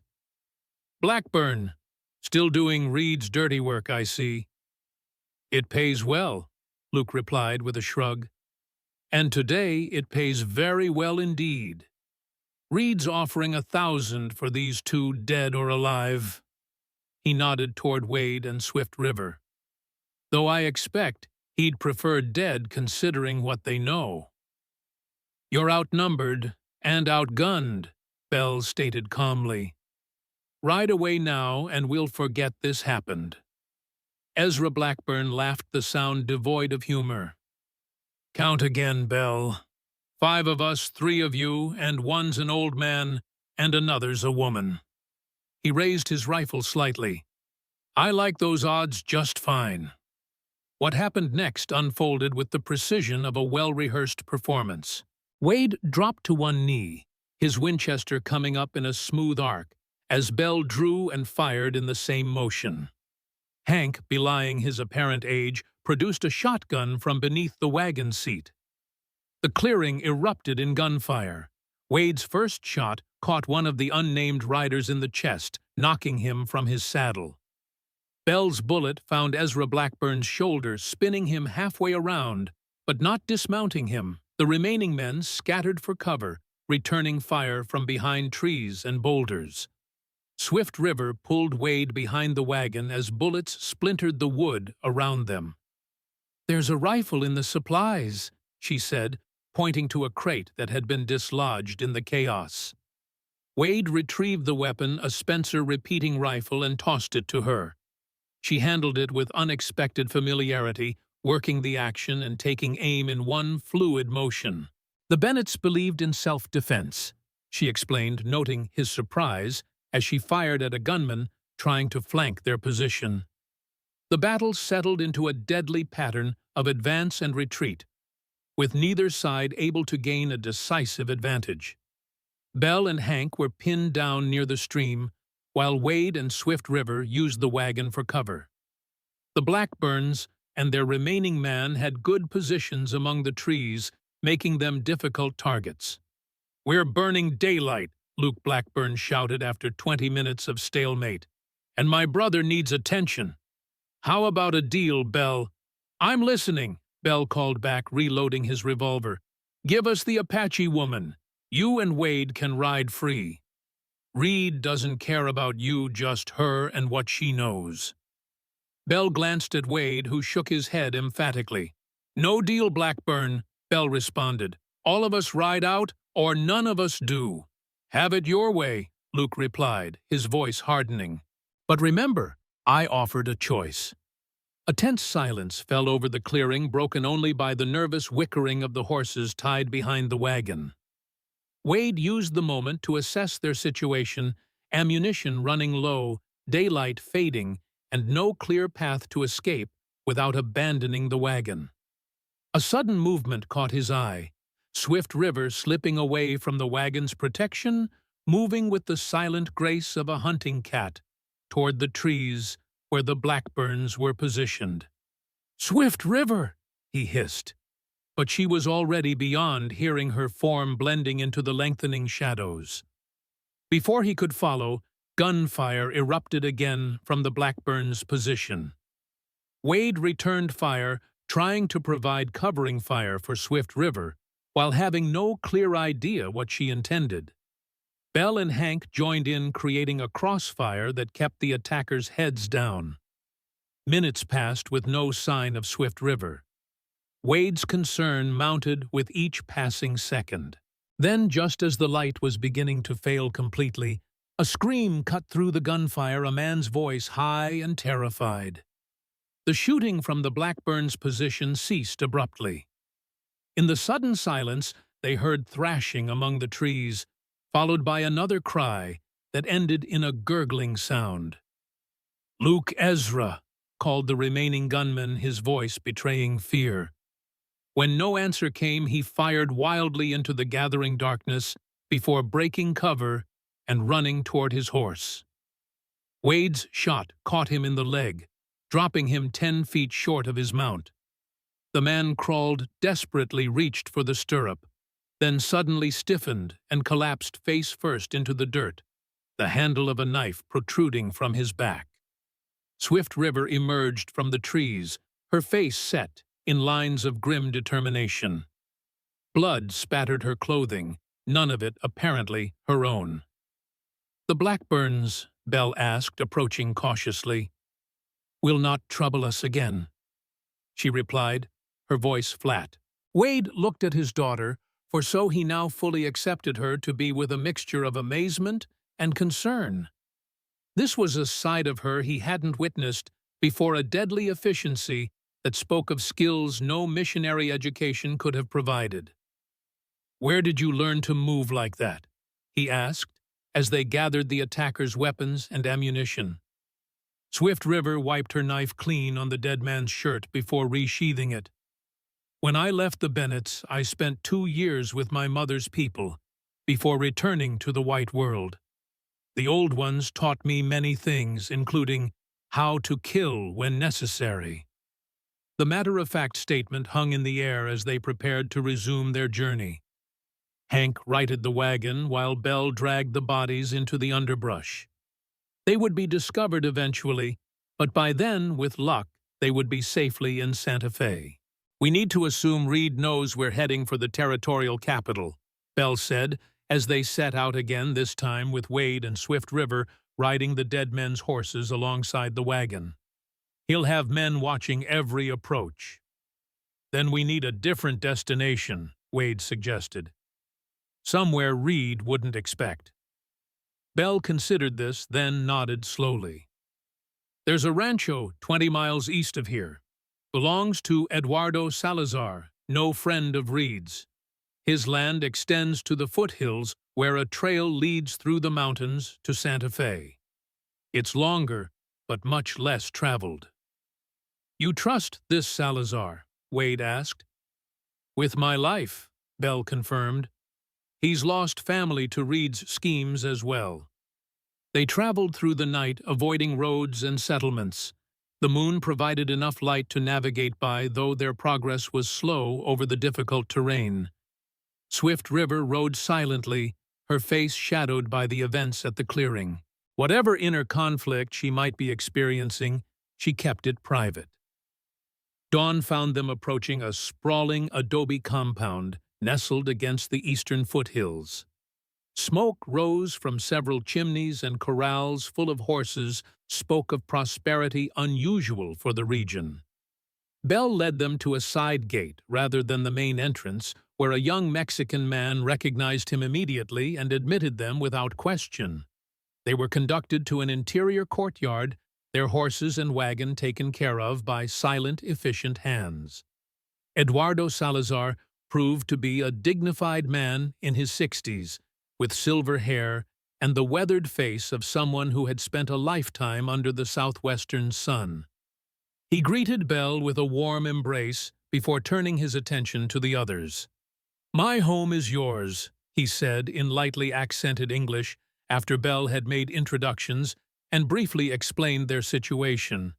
"Any enemy of Reed's is a friend of the Salazar family." They were provided with rooms to rest and clean up, followed by the first proper meal any of them had enjoyed in days. As they ate in the cool dining hall, Salazar outlined the situation in the territory as he understood it. Reed has convinced the governor that an Apache uprising is imminent. He informed them, confirming Bell's earlier report. Troops are being moved toward the reservation, and settlers are forming militias. It is a powder keg, needing only a spark. Created deliberately to divert attention from his crimes, Swift River observed bitterly. Salazar nodded, his expression grave. "Si, señorita. Reed has always used fear of the Apache to advance his interests. When people are afraid, they do not question those who promise protection." "We need to reach Judge Parker before this escalates further," Bell said. "Do you think the mountain trail is still clear?" "For now," Salazar replied. "But Reed has spies everywhere. You must move quickly." He turned to Wade. "I knew your wife, Senor. Willow Song was a woman of great courage. She helped my daughter during a difficult childbirth when no doctor would come to a Mexican home." Wade was surprised by the connection. "You recognized Swift River." Salazar smiled gently. "The resemblance is there for those with eyes to see. And Bell had written to me of the possibility." He regarded Swift River with kindly interest. "You have your mother's strength, child, and her eyes." Swift River accepted this observation with quiet dignity, though Wade noticed she seemed touched by the personal connection to her mother. They rested through the day, preparing for the final leg of their journey to Santa Fe. Salazar provided fresh horses and supplies, including proper clothing that would allow them to blend in once they reached the city. Bell spent hours writing, documenting their experiences, and connecting them to his broader investigation of Reed's activities. As evening approached, Wade found Swift River in the rancho's small garden, seated on a stone bench beneath a flowering almond tree. She was staring at the distant mountains, her expression contemplative. "Are you all right?" he asked, joining her on the bench. "You've been quiet since the clearing." She didn't immediately answer, her fingers tracing the outline of the jade pendant that had become a talisman of sorts. "I killed 2 men yesterday," she said finally, "not in blind defense, but with calculation.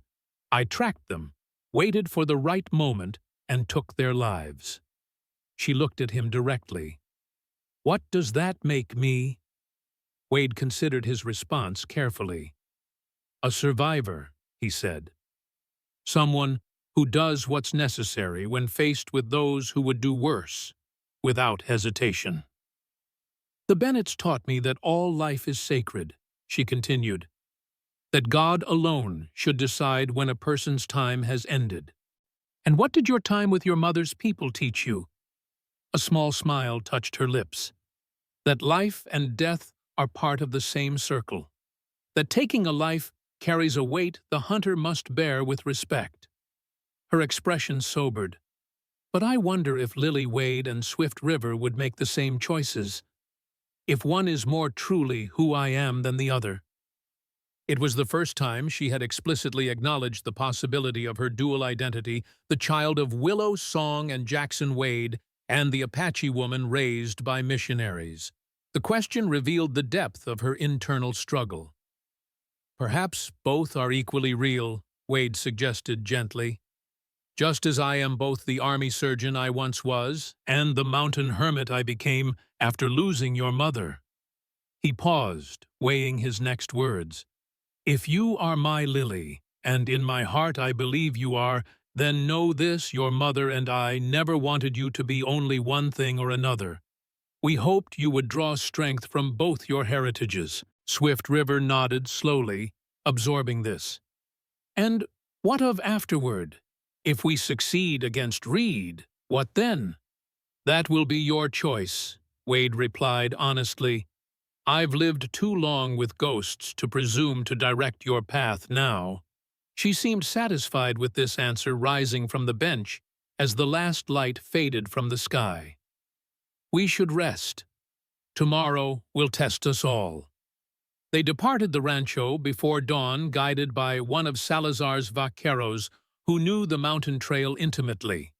The path was steep and narrow in places, requiring them to proceed single file through pine forests and across rocky slopes. By midday, they had reached a pass that offered their first view of Santa Fe in the distance, a sprawl of adobe buildings surrounding the central plaza, dominated by the spire of the cathedral. 6 hours more if we push hard, their guide estimated, pointing to where the trail descended toward the city. But there is a problem. He indicated a plume of dust rising from the main road below, riders moving rapidly toward Santa Fe. Bell studied the dust cloud through his field glasses, his expression darkening. "Militia," he reported. "At least 20 men riding under Reed's authority by the look of the flag they're carrying." "He's going to reach the city before us," Wade realized. "Warn his allies, prepare for our arrival." "Or worse," Swift River added. "Create an incident that would justify martial law preventing any testimony before Judge Parker." Bell considered their options, his face grim. "We need to split up," he decided. "I'll take the direct route into the city with the evidence we've gathered. Reed knows my face, but I can still move more freely than either of you." "While we do what?" Wade asked. "Circle around to the eastern entrance. There's a small church there, San Miguel. The priest, Father Ignacio, is sympathetic to our cause. He'll shelter you until I can arrange a meeting with Parker."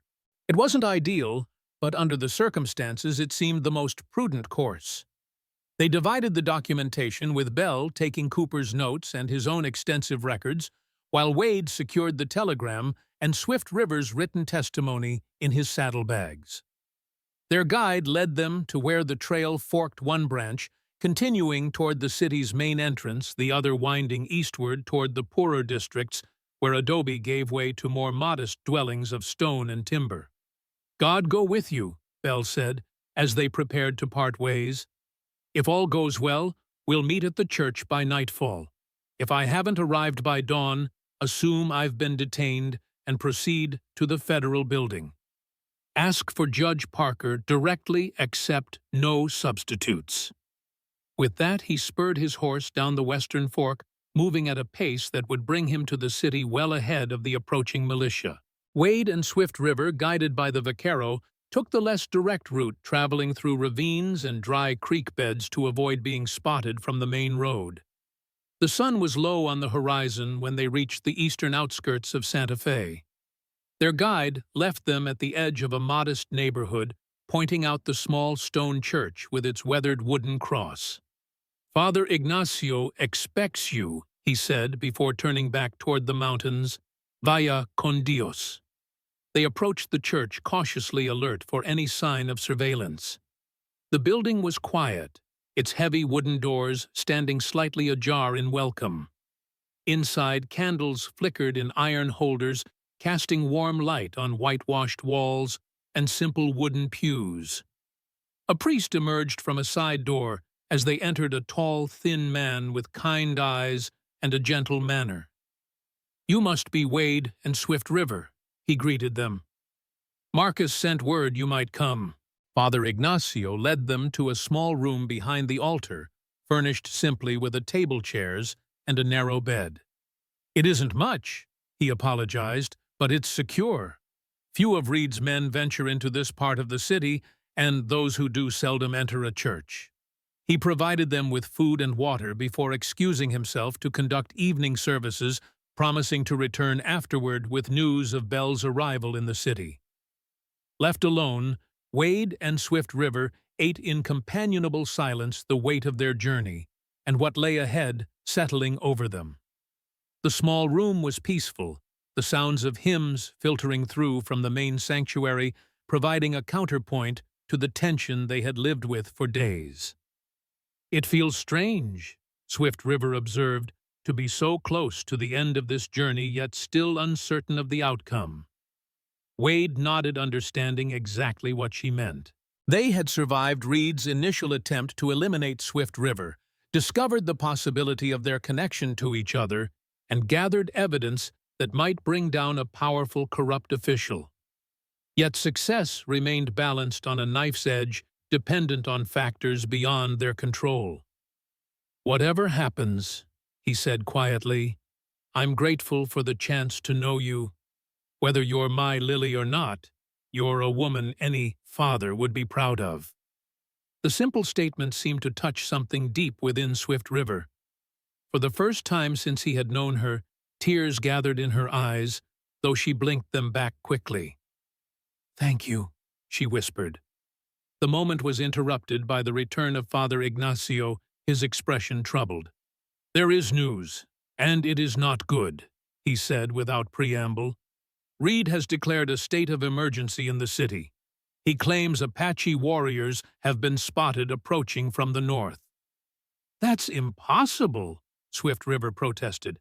"The reservation is more than 50 miles away, and no war party would move against Santa Fe without cause." "Truth matters little to Reed when fear serves his purpose," the priest replied gravely. "The militia is patrolling the streets, and a curfew has been imposed.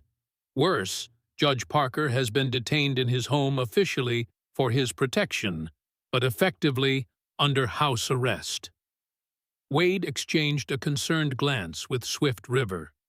"And Bell, has he reached the city?"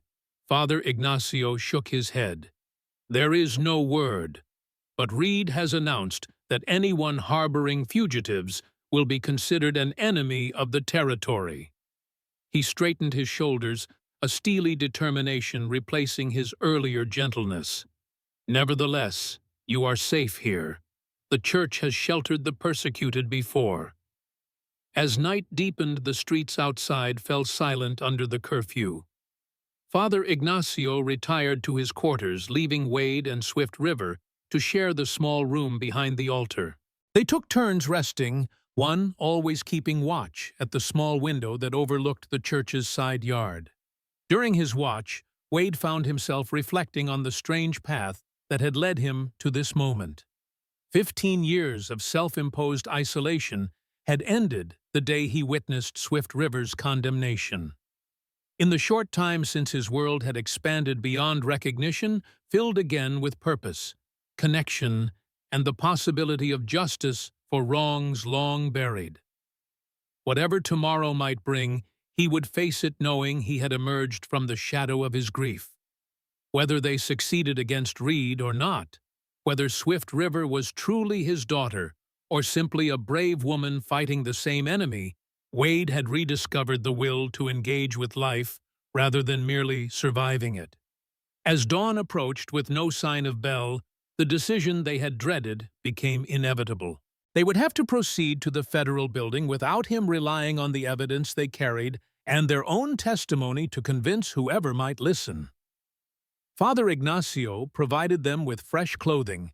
Wade dressed as a simple tradesman, Swift River in the modest attire of a Mexican servant girl, her distinctive features partially concealed by a shawl drawn across the lower part of her face. "The federal building is 3 blocks from the plaza," the priest instructed as they prepared to leave through a side door. "The streets will be filled with people heading to market, which should provide some cover. But be wary, Reed's men will be watching for strangers." Wade checked his pistol concealed beneath his loose jacket. The Winchester had been reluctantly left behind, too conspicuous for their disguise. "If we're separated," he told Swift River, "continue to the federal building. Ask for Parker, no one else."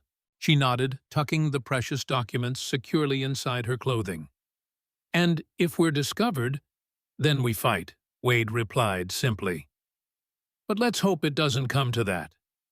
They stepped out into the gray light of early morning, joining the flow of workers and merchants heading toward the city center. Santa Fe was awakening to another day, seemingly ordinary, despite the undercurrent of tension. Militiamen stood at key intersections, their presence a visible reminder of the emergency Reed had declared. Wade and Swift River moved with purposeful casualness, neither hurrying nor lingering, just two more faces in the morning crowd. They had covered nearly 2 blocks without incident when Swift River suddenly gripped Wade's arm, her eyes fixed on something ahead. "Reed," she whispered. Sure enough, Judge Harlan Reed himself was approaching, accompanied by 2 armed men. He walked with the confident stride of someone accustomed to deference, his silver beard catching the early light as he surveyed the street with proprietary interest. There was no time to retreat without drawing attention. Wade pulled Swift River into the recessed doorway of a cobbler's shop, turning his face away from the street while positioning himself to shield her from view. Reed and his men passed within 10 feet of their hiding place, close enough that Wade could hear the judge commenting on the admirable discipline of the townspeople in respecting the curfew. They continued toward the plaza without a backward glance. Wade released a breath he hadn't realized he was holding. "That was too close," he murmured. "Let's move before he comes back this way." They resumed their journey more cautious now, taking a less direct route that avoided the main thoroughfares. The federal building came into view as they turned onto a side street, an imposing structure of stone and timber, the territorial flag flying from its roof. A small group of officials stood on the steps engaged in what appeared to be a heated discussion. Among them, Wade recognized the distinctive figure of Marcus Bell, apparently unharmed but clearly agitated as he argued with a man in a military uniform. "Bell made it," Swift River said with relief. "But something's wrong." Before they could approach the argument on the steps, concluded abruptly. Bell was seized by 2 soldiers, his protests ignored, as he was escorted forcibly into the building. The remaining officials dispersed, leaving only armed guards at the entrance. "They've arrested him," Wade realized, "probably on Reed's orders." Swift River's expression hardened with determination. "Then we're on our own." They retreated to a small plaza a block away, blending with the morning market crowd while they considered their options. The federal building was now effectively barred to them. Approaching it directly would likely result in their immediate arrest. "We need to reach Parker directly," Wade decided. "Where does he live?" Swift River's brow furrowed in concentration as she recalled details from Bell's briefings. "North of the plaza, I think. A large house with a walled garden." It was a slim chance, but with Bell detained and Reed in control of the federal building, it seemed their only option. They made their way cautiously toward the more affluent residential district where territorial officials and wealthy merchants maintained substantial homes.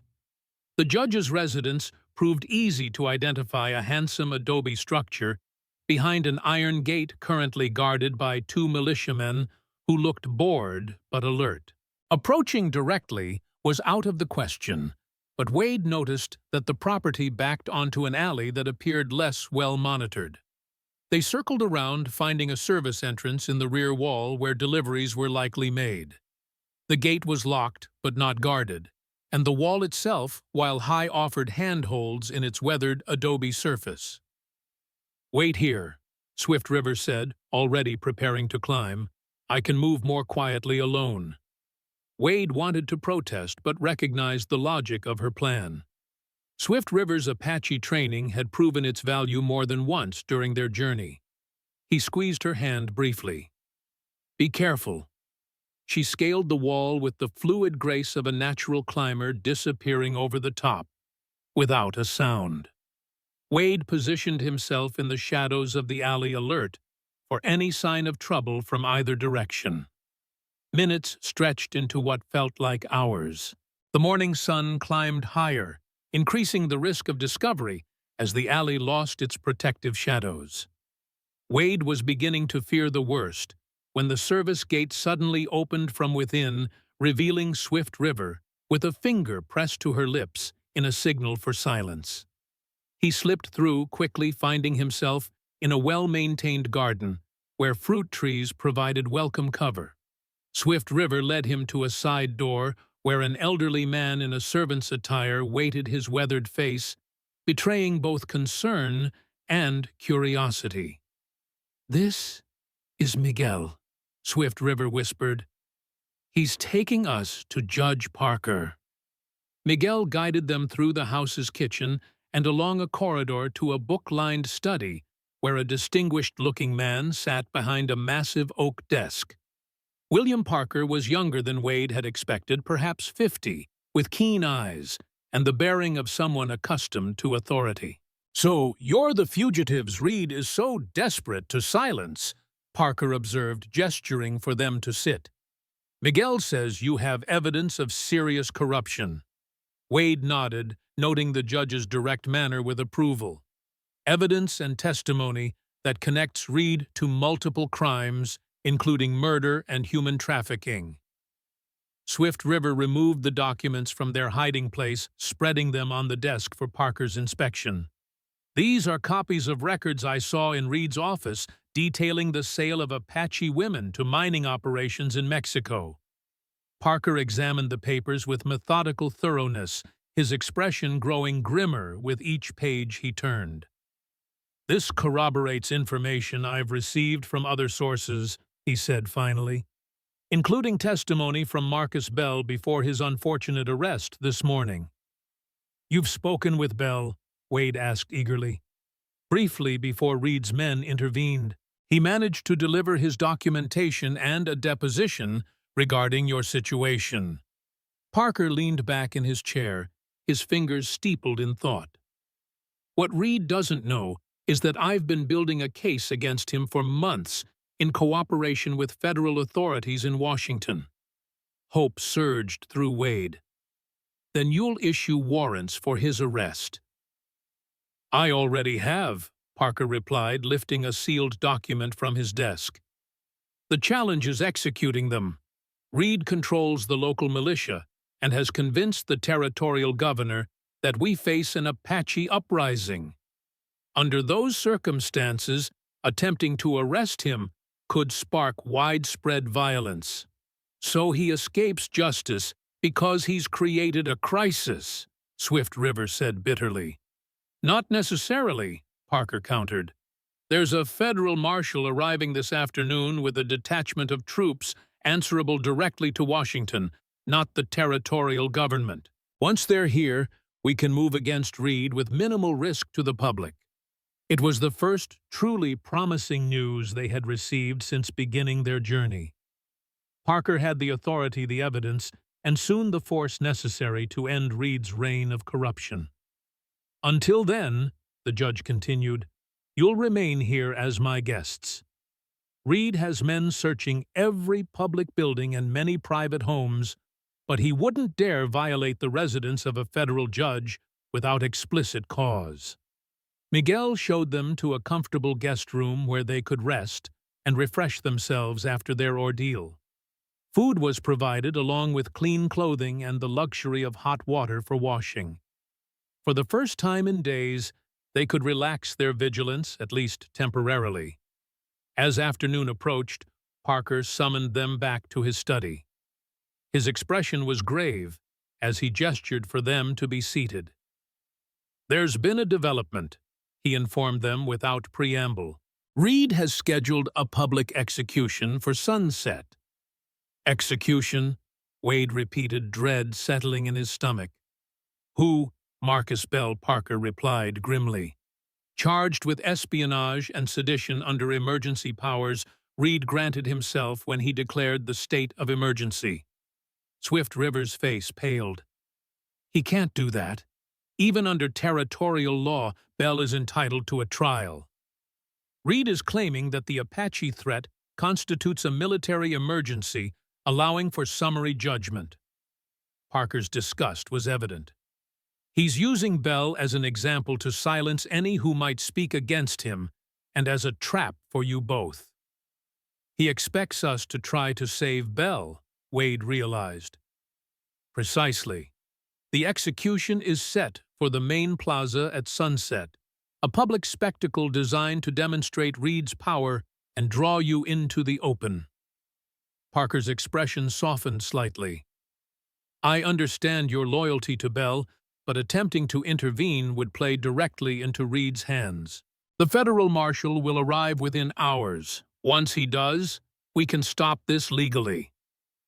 Wade exchanged a glance with Swift River, reading in her eyes the same conclusion he had reached. Bell had risked everything to help them. They could not abandon him now, regardless of the danger to themselves. "We appreciate your counsel, Judge Parker," Wade said carefully. "And we'll consider it carefully." Parker studied them clearly, recognizing the unspoken decision. "I can't officially condone any action that might escalate tensions," he said slowly.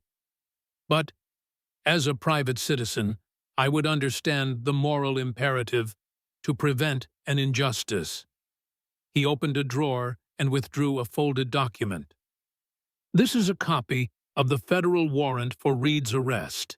In the right hands, at the right moment, it carries the full authority of the United States government." Wade accepted the document with a nod of understanding. Parker was providing them with a legal basis for action should they choose to take it. "The marshal's name is Samuel Jeffords," Parker added. "His detachment should reach the northern gate by 5 o'clock. If Reed's attention were to be diverted around that time, it might facilitate their entry into the city without confrontation." It was as close to explicit support as the judge could provide, while maintaining his official position. Wade and Swift River thanked him and withdrew to plan their next move, the weight of Bell's life and the larger quest for justice resting squarely on their shoulders. The plaza of Santa Fe bustled with forced activity as the afternoon sun began its descent toward the western mountains. Militiamen patrolled in pairs, rifles at the ready, while citizens moved about their business with the wary efficiency of people who knew they were being watched. In the center of the square, a wooden platform had been erected, a gallows stark and purposeful against the adobe buildings surrounding the plaza. From their vantage point in an abandoned storeroom overlooking the square, Wade and Swift River observed the preparations with grim focus. They had left Judge Parker's residence an hour earlier, slipping out through the garden and making their way to this position via back alleys and service corridors. "Reed isn't taking any chances," Wade noted, watching as additional guards were stationed around the perimeter. "Must be 20 men at least." Swift River's gaze was fixed on the gallows. "They're expecting us to make an attempt during the execution itself. That's when they'll be most alert. Which is why we move before Bell is even brought out," Wade replied, checking the pistol he'd been given by Judge Parker's groundskeeper, a heavy Colt with custom grips and a smooth action. "Parker said the federal marshal should arrive by 5. It's nearly 4 now." Swift River nodded, understanding his thinking. "Create a diversion to occupy Reed's forces while the marshal enters the city, then use the confusion to free Bell." "Exactly. But we need to coordinate our timing precisely." Wade unfolded a rough map of the plaza and surrounding streets that Miguel had drawn for them. "The jail is here 1 block east. Bell will be brought across the plaza to the gallows, probably with an armed escort. If we could delay them leaving the jail, it would give the marshal more time to deploy his men," Swift River suggested. "Good thinking, but how?" Swift River considered, her fingers absently touching the jade pendant at her throat. "Fire," she said finally. "Not a large one, but enough smoke to suggest danger. They'll need to secure the prisoners before responding." It was a solid plan. Wade detailed the approach Swift River would create the diversion at the jail, using materials they had gathered during their journey to the plaza, while he positioned himself to intercept Bell's eventual transport. If all went well, the delay would provide just enough time for Marshal Jeffords to enter the city and establish his authority before Reed could complete his grim spectacle. As Swift River prepared to leave for the jail, Wade caught her arm gently. "Be careful. he said, the simple words carrying the weight of all they had discovered about each other during their journey. "Whatever happens, remember that finding you has given me back a part of myself I thought was lost forever." She held his gaze, emotion flickering briefly across her composed features. "When this is over," she replied, "we'll have time to learn who we truly are to each other." With that, she slipped away, moving with the natural stealth that spoke of her Apache heritage. Wade watched until she disappeared around a corner, then turned his attention back to the plaza. Reed had arrived resplendent in a black coat with silver buttons directing the final preparations with the confidence of a man who believed himself untouchable. The sight of him, the architect of so much suffering, including the raid that had supposedly killed Wade's family 15 years earlier, kindled a cold fury that Wade carefully contained. Justice, not vengeance, was their purpose today. The minutes ticked by with excruciating slowness. Wade checked his pocket watch repeatedly, calculating the time needed for Swift River to reach the jail and implement her diversion. 4:15, 4:20, 4:30. At 4:35, shouts erupted from the direction of the jail. Wade saw Reed and several militiamen turn toward the commotion, then spotted a plume of smoke rising above the rooftops. Swift River had succeeded. The effect was immediate. Reed dispatched half his force to investigate leaving the plaza with reduced security. Wade used the distraction to move to his next position, a recessed doorway with a clear view of the route Bell would be taken along. 4:40. More commotion from the jail suggesting that Swift River's diversion was creating the desired confusion. Reed paced the plaza with growing agitation, clearly concerned about maintaining his timetable. 4:50. A new sound reached Wade's ears, the rhythmic cadence of marching feet approaching from the northern gate. Marshal Jeffords had arrived with his detachment precisely as Judge Parker had predicted. Reed heard it too, his head snapping up like a predator scenting a rival. He issued orders to his remaining men, directing them to establish a perimeter around the plaza. Wade tensed, knowing the critical moment was approaching. Reed was being forced to divide his attention between the disturbance at the jail, the approaching federal troops, and his determination to proceed with Bell's execution. It created a vulnerability, but a narrow one that would require perfect timing to exploit. At 4:55, the jail door opened. 4 armed guards emerged, escorting a manacled Marcus Bell. Wade noticed immediately that Bell appeared to have been beaten. His face was bruised, and he walked with a painful stiffness that suggested broken ribs. Despite his condition, Bell's expression remained defiant as he was marched toward the plaza. Wade waited until they were halfway to the gallows before making his move. Stepping from the doorway with his pistol concealed beneath his coat, he approached the procession as if he were merely a curious citizen. When he was within 10 feet, he called out in a clear voice, "Harlan Reed." The guards turned hands, moving to their weapons. Reed, who had been watching the northern entrance to the plaza, spun to face the unexpected interruption. "In the name of the United States government," Wade continued, producing the warrant Parker had given him, "you are under arrest for corruption, murder, and treason against the territory." For a moment, the plaza seemed frozen in tableau. Wade standing firm with the warrant extended, Reed staring in disbelief, Bell and his guards caught between them. Then Reed's surprise gave way to cold fury. "Seize him," he ordered, pointing at Wade. "This man is a murderer and fugitive." The guards hesitated, caught between Reed's command and the federal document Wade was displaying. It was all the opening Bell needed. Despite his injuries, he drove his shoulder into the nearest guard, knocking the man off balance. In the same motion, he ducked behind another guard, using his manacled hands to pull the man's pistol from its holster. The plaza erupted into chaos. Reed's militiamen rushed toward the disturbance while citizens scattered for cover. Wade fired a warning shot into the air, then shouted again, "Federal marshals are entering the city. Reed's authority is revoked by order of Washington." As if in confirmation, the sound of disciplined marching grew louder, and the first ranks of federal troops appeared at the plaza's northern entrance. At their head rode a tall, broad-shouldered man in the distinctive uniform of a U.S. Marshal, his badge catching the late afternoon sun. Reed assessed the situation with the quick calculation of a man accustomed to shifting circumstances.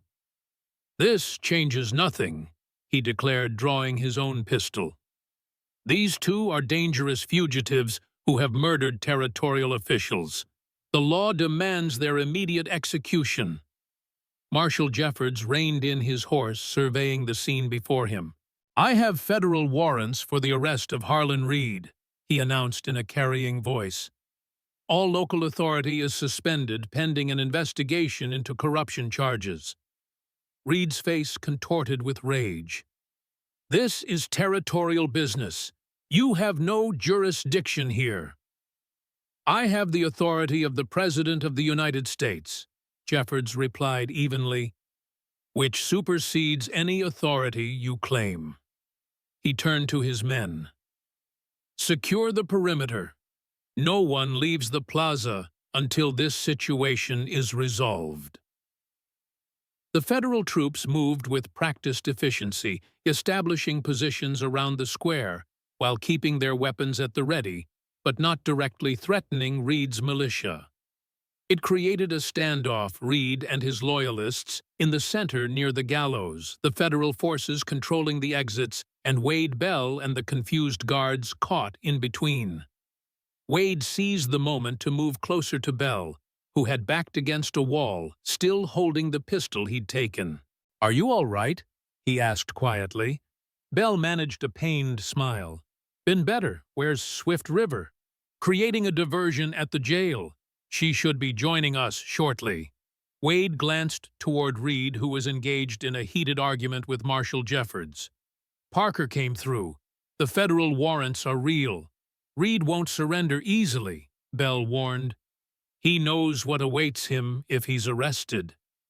As if to confirm Bell's assessment, Reed suddenly broke away from his confrontation with Jeffords, shouting to his men, "This is a conspiracy to undermine territorial authority. Defend yourselves." Several militiamen raised their rifles, but before they could fire, a new voice rang out across the plaza. Swift River, emerging from a side street, her hands raised to show she was unarmed. "People of Santa Fe," she called, her voice carrying clearly in the tense silence that had fallen. "Judge Reed has been selling Apache women and children as slaves to mining companies in Mexico. I have seen his records with my own eyes." All attention shifted to her as she walked steadily toward the center of the plaza. "He ordered the massacre of my mother's village 15 years ago to silence those who opposed his corrupt dealings.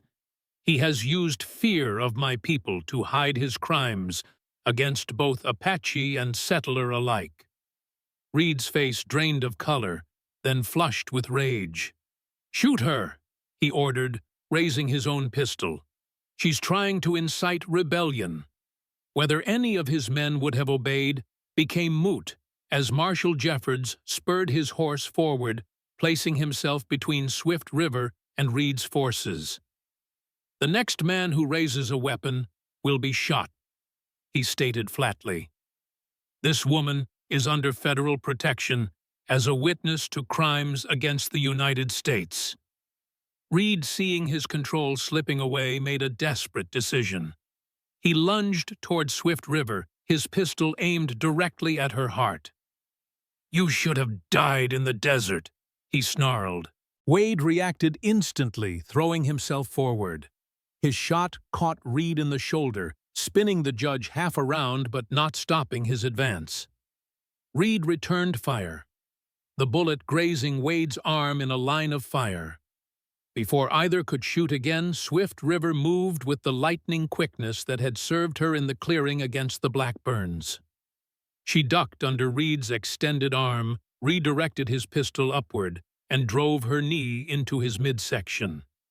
Reed doubled over, gasping for breath, but managed to grab Swift River's hair with his free hand, yanking her off balance. They struggled briefly before federal troops reached them, forcibly separating the combatants and disarming Reed. "Harlan Reed," Marshal Jeffords announced, formally dismounting to stand before the gasping judge. "You are under arrest for corruption, obstruction of justice, murder, and human trafficking. You will be transported to Washington to face federal charges." Reed's eyes darted around the plaza, seeking any avenue of escape or support. Finding none, he fixed his gaze on Swift River with a hatred so intense it seemed to distort his features. "You think this is justice?" he spat. "I brought civilization to this wilderness. Everything I've done was necessary to tame this territory and its savage inhabitants." Swift River met his gaze steadily. "My people lived in harmony with this land for centuries before your civilization arrived.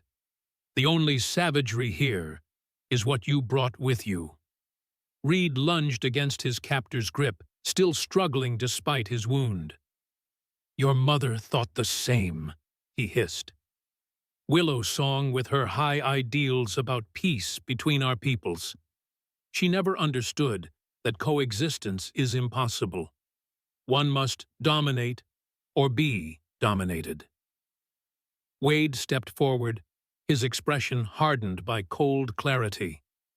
"You ordered the raid on our village.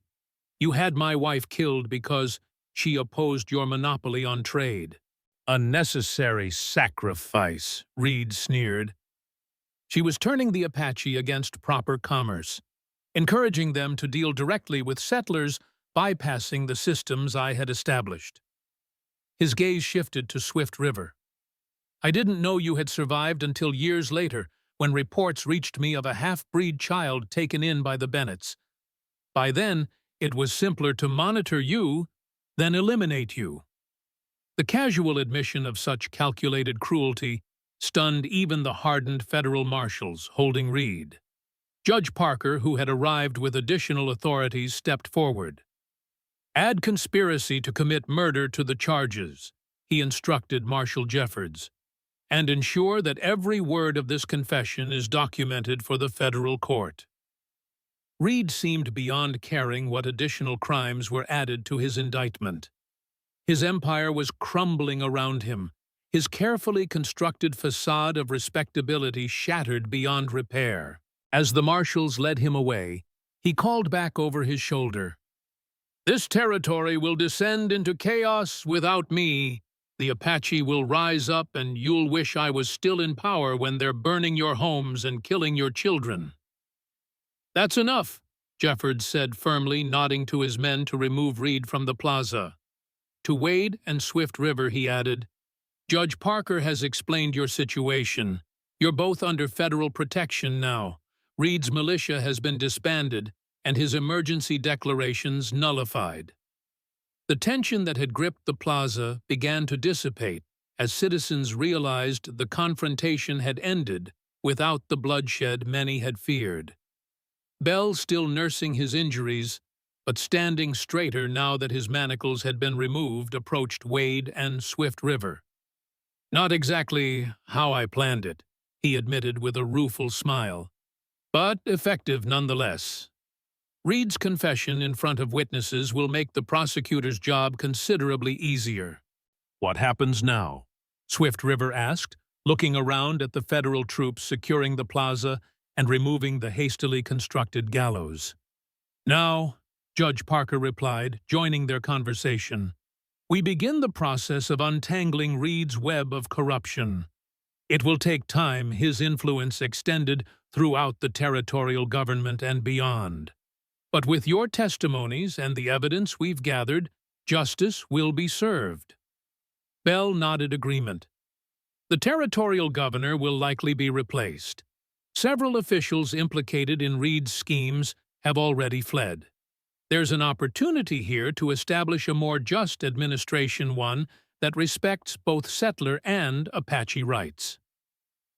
Wade, who had been watching Swift River closely during this exchange, noticed her attention had shifted to the northern horizon, where the mountains met the deepening blue of the evening sky. Following her gaze, he saw what had captured her interest. A small group of riders approaching the city, their silhouettes distinctive against the sunset. Apache riders. "They've come to learn the truth," Swift River said softly. Word of Reed's accusations would have reached the reservation. They need to know whether war is truly coming. Judge Parker noticed the approaching riders as well. "We should send a delegation to meet them," he decided. "Assure them that Reed's claims were fabricated and that the federal government seeks peaceful relations." "I'll go," Swift River offered immediately. "They will recognize me as one of their own, despite my years among the white settlers." Wade stepped forward. "I'll accompany her," he said, his tone making it clear this was not a request, yet a statement of intent. Parker considered briefly, then nodded. "Marshal Jeffords will provide an escort. This is an opportunity to begin healing the divisions Reed deliberately fostered." As they prepared to leave the plaza, Bell caught Wade's arm. "There's something else you should know," he said, his expression somber. "We found Nathan Cooper." Wade's heart constricted. "Alive?" "Yes, but badly wounded. Reed's men left him for dead, but he managed to drag himself to a line shack where a shepherd found him. He's at the Territorial Hospital now." Bell's face softened slightly. "He's been asking for you both." Relief flooded through Wade. Cooper's survival was unexpected good fortune, in a day already marked by pivotal turns. "We'll see him as soon as we've met with the Apache delegation," he promised. The meeting with the Apache riders took place at the northern gate, as twilight deepened the shadows across the landscape. 5 warriors sat their horses with dignified stillness as Swift River approached Wade and Marshal Jeffords a respectful distance behind her. She spoke to them in their language, her hands occasionally moving in expressive gestures that transcended the verbal communication. Wade watched, struck by how naturally she navigated between worlds, the Apache heritage she had rediscovered, and the white culture in which she had been raised. After several minutes, Swift River motioned for Wade to join them. "This is Tall Cloud," she introduced, indicating the eldest rider, a man with deeply lined features and penetrating eyes. "He is a council elder from the reservation.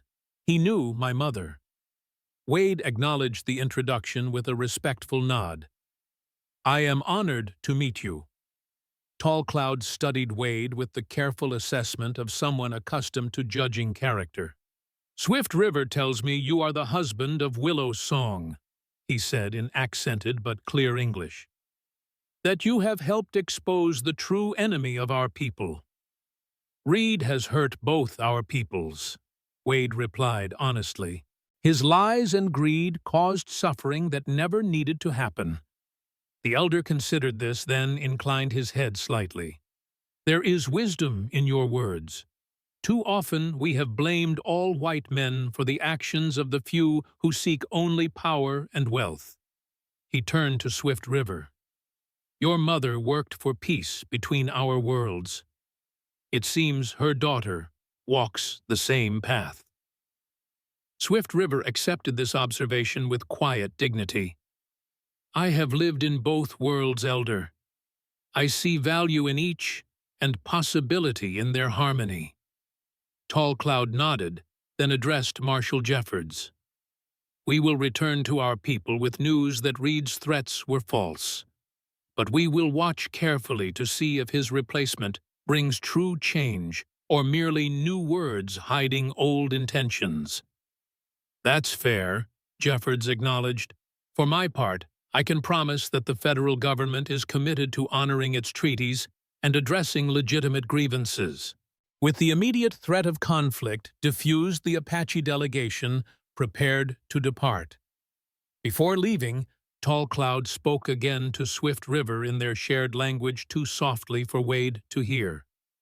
Whatever was said brought a look of profound emotion to her face, and she bowed her head briefly in what appeared to be acceptance of something significant.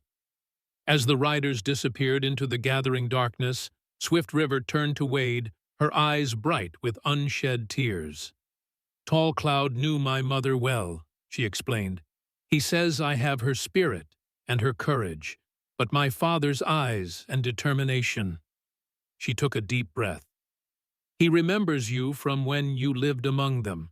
Says you were a good man who respected their ways." Wade felt a complex mix of emotions, gratification at the elder's recollection, sorrow for the years lost, hope for what might yet be recovered. "What else did he say to you at the end?" he asked gently.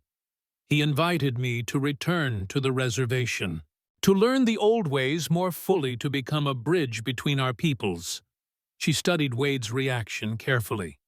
It would mean leaving Santa Fe at least for a time. Wade nodded, understanding the opportunity this represented for her. "You should go if that's what you want. There's much of your mother's heritage that was stolen from you." He hesitated, then added, "When you're ready, I'll be waiting. Whatever relationship we build from here, father and daughter, or simply friends who have faced danger together, it's your choice to make." Swift River's expression softened with appreciation for his understanding. "First we see Cooper," she said, redirecting their focus to the immediate need. "Then we decide what comes next." The Territorial Hospital occupied a former mission building on the eastern edge of Santa Fe. Inside, the whitewashed corridors were lit by oil lamps that cast a warm glow against the adobe walls. A young doctor led Wade and Swift River to a small private room, where Nathan Cooper lay, his robust frame diminished somewhat by bandages and the pallor of blood loss, but his eyes alert and clear. "Took you long enough," Cooper greeted them with a weak attempt at his usual gruffness. "Been lying here wondering if Reed had managed to finish what his men started." Wade moved to his old friend's bedside, clasping Cooper's hand firmly. "You're harder to kill than they expected," he replied, relief evident in his voice. "Bell told us you were found in a line shack." Cooper nodded, wincing slightly at the movement. "Crawled there after they left. Bullet took a piece of my lung, another grazed my head. Figured I was done for, but seems I'm too ornery to die so easily." His gaze shifted to Swift River. "And you, young lady, still causing trouble for corrupt officials?" She smiled, genuine affection in her expression. "Reed's been arrested. Federal warrants with more charges added after he confessed in the plaza." "Confessed?" Cooper raised an eyebrow, looking to Wade for confirmation. "Lost his composure completely," Wade affirmed. "Admitted ordering the raid on our village 15 years ago, killing Willow Song, and monitoring Swift River's whereabouts since she was placed with the Bennetts." Cooper absorbed this satisfaction evident in his weathered features. "So it's true, then. She is your Lily." "All evidence points that way," Wade acknowledged.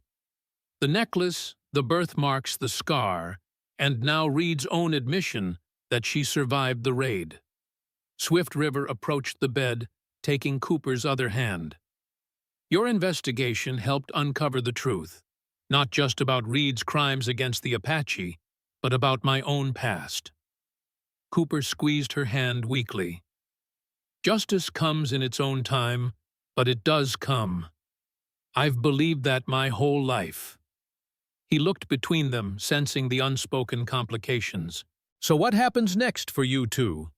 Wade explained Tall Cloud's invitation for Swift River to return to the reservation, while Swift River shared their agreement that the decision about their future relationship remained open to be determined by time and further discovery.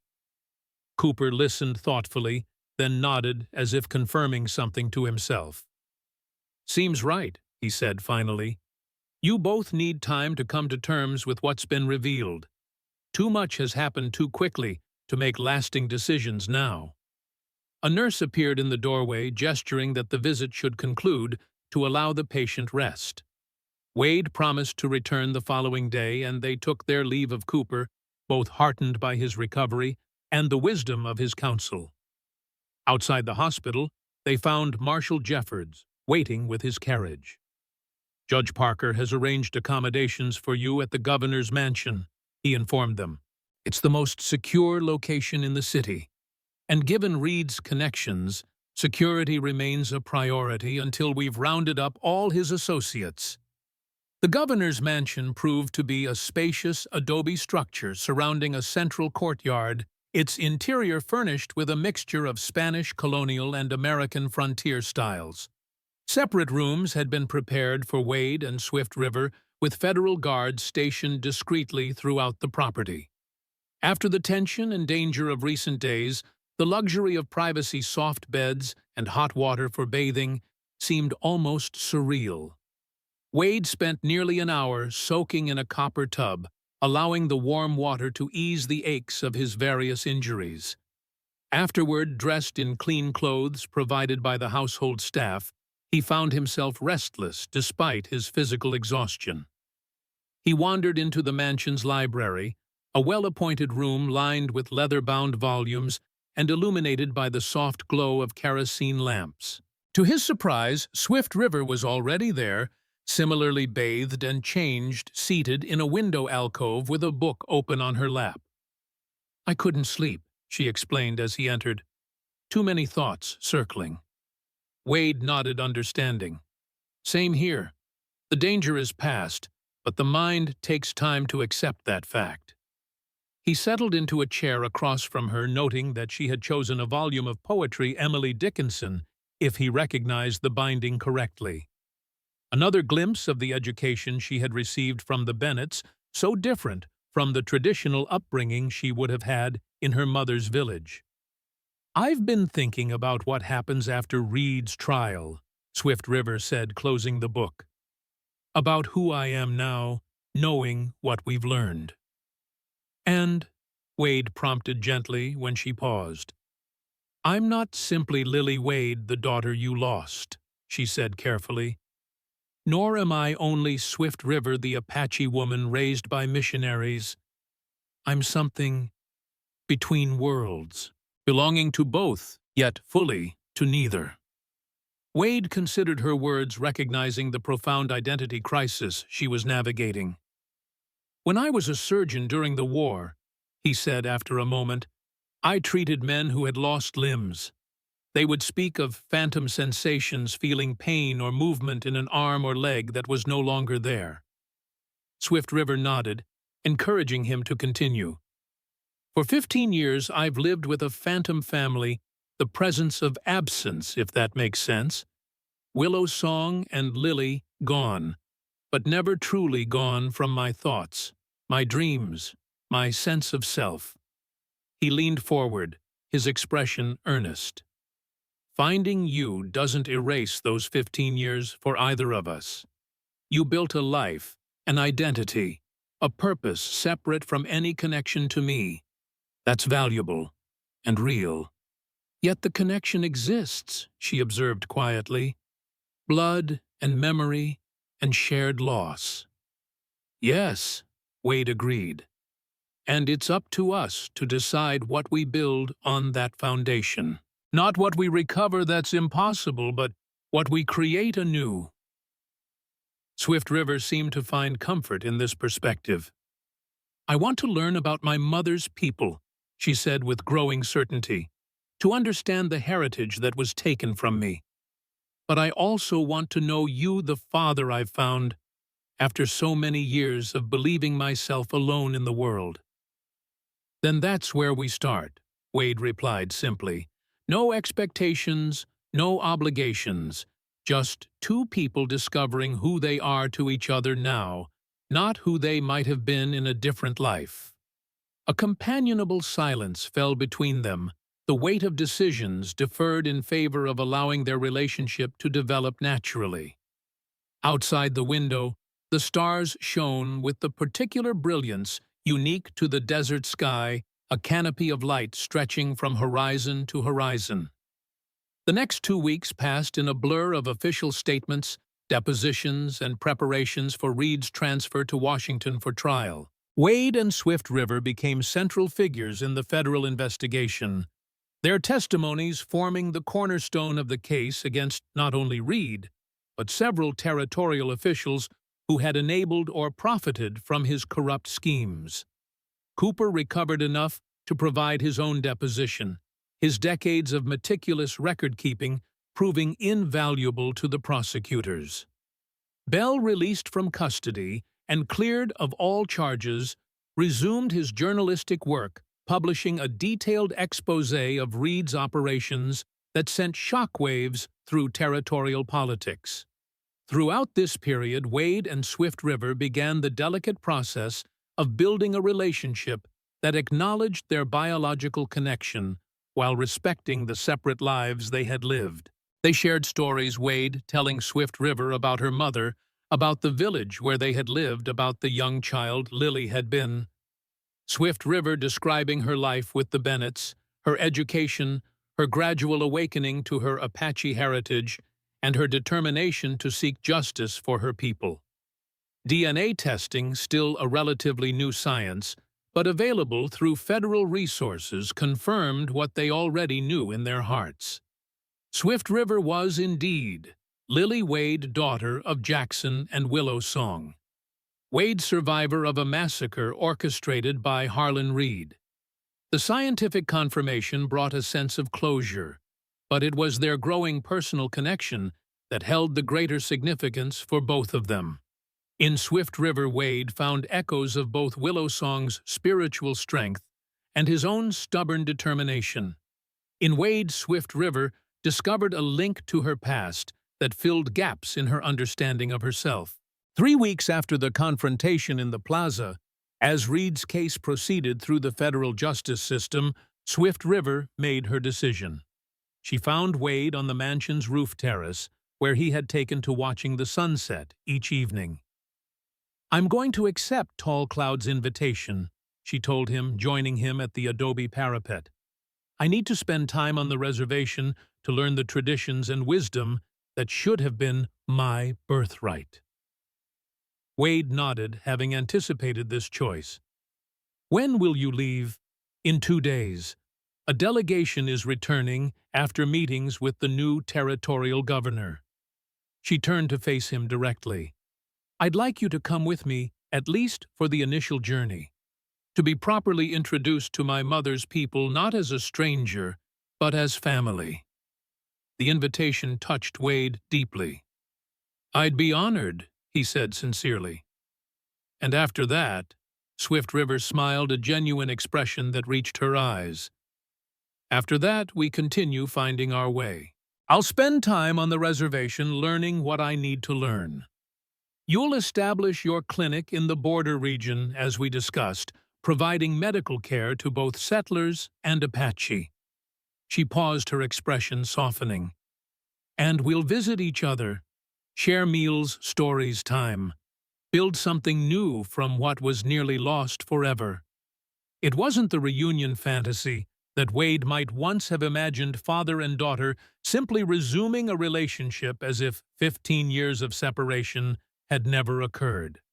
It was something more complex, more mature, and ultimately more meaningful, two adults acknowledging their connection while respecting each other's autonomy and distinct paths. "I'd like that," Wade agreed, feeling a sense of rightness settle over the arrangement. "Very much." They stood together as the sun completed its descent, painting the western sky in brilliant hues of orange and purple. Below them, Santa Fe continued its evening routines, a city beginning to emerge from the shadow of corruption that had darkened it for so long. 2 days later, a small procession departed the northern gate of Santa Fe. At its center rode Swift River and Wade, flanked by the Apache delegation led by Tall Cloud. They carried with them official documents from the new territorial administration, recognizing long-standing Apache grievances and establishing a framework for more equitable relations going forward.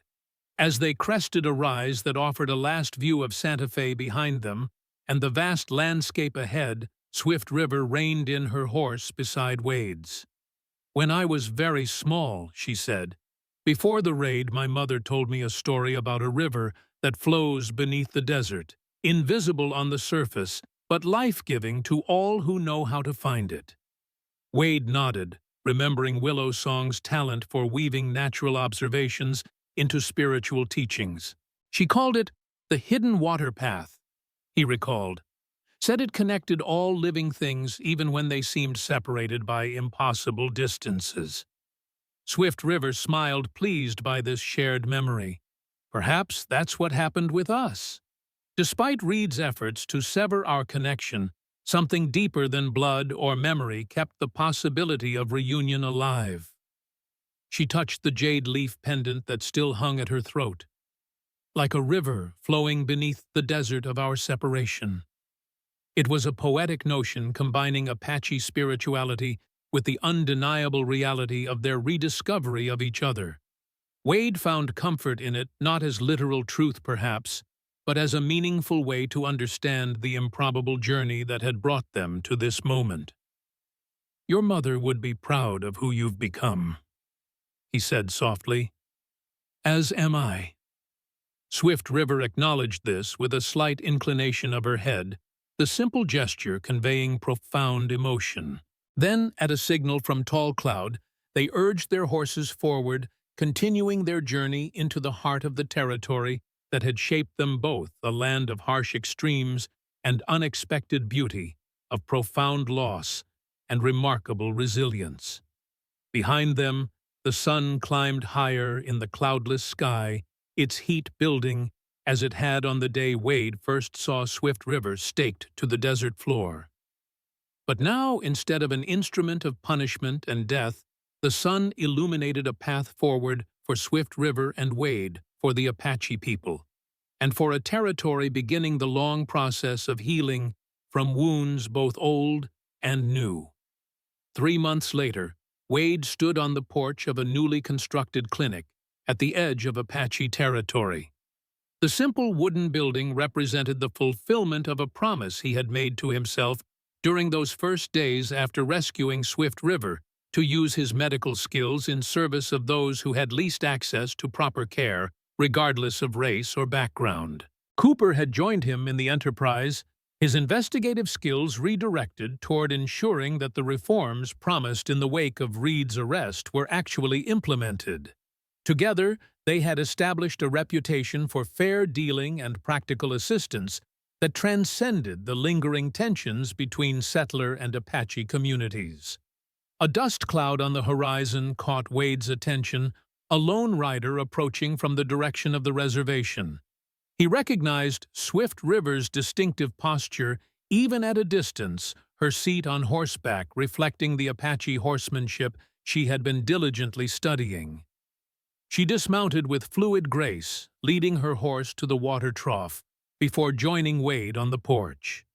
3 months of immersion in her mother's culture had subtly altered her appearance, and bearing her clothing now incorporated traditional elements, and her hair was arranged in the style of Apache women. But her smile of greeting was unchanged, warm and genuine as she embraced Wade. "You look well," he observed, noting the healthy color in her cheeks and the calm confidence in her eyes. "I am well," she confirmed, settling onto the porch bench beside him. "The time with my mother's people has been healing. I'm learning things I should have known from childhood stories, skills, ways of understanding the world." She glanced at him. "And you?" "The clinic seems busy." Wade nodded, satisfaction evident in his expression. "More patients than Cooper and I can easily handle. We're training 2 apprentices, a young settler woman and an Apache man, to assist with basic care." They shared news of their respective experiences over the past weeks, Wade describing challenging cases he had treated and progress in implementing the new territorial healthcare initiatives, Swift River, relating her deepening connection to Apache traditions and the gradual acceptance she had earned within the tribe. As twilight approached, painting the distant mountains in soft purple hues, Swift River produced a small package wrapped in deerskin from her saddlebag.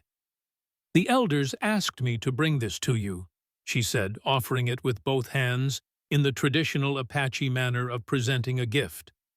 Wade accepted it with appropriate respect, carefully unwrapping the soft hide to reveal a bracelet of intricately woven horsehair and silver beads. "It's beautiful," he said, recognizing the significant craftsmanship involved. "It marks you as a friend of the people," Swift River explained. "More specifically as family to one of their own." She helped him secure it around his wrist, the dark horsehair striking against his sun-browned skin.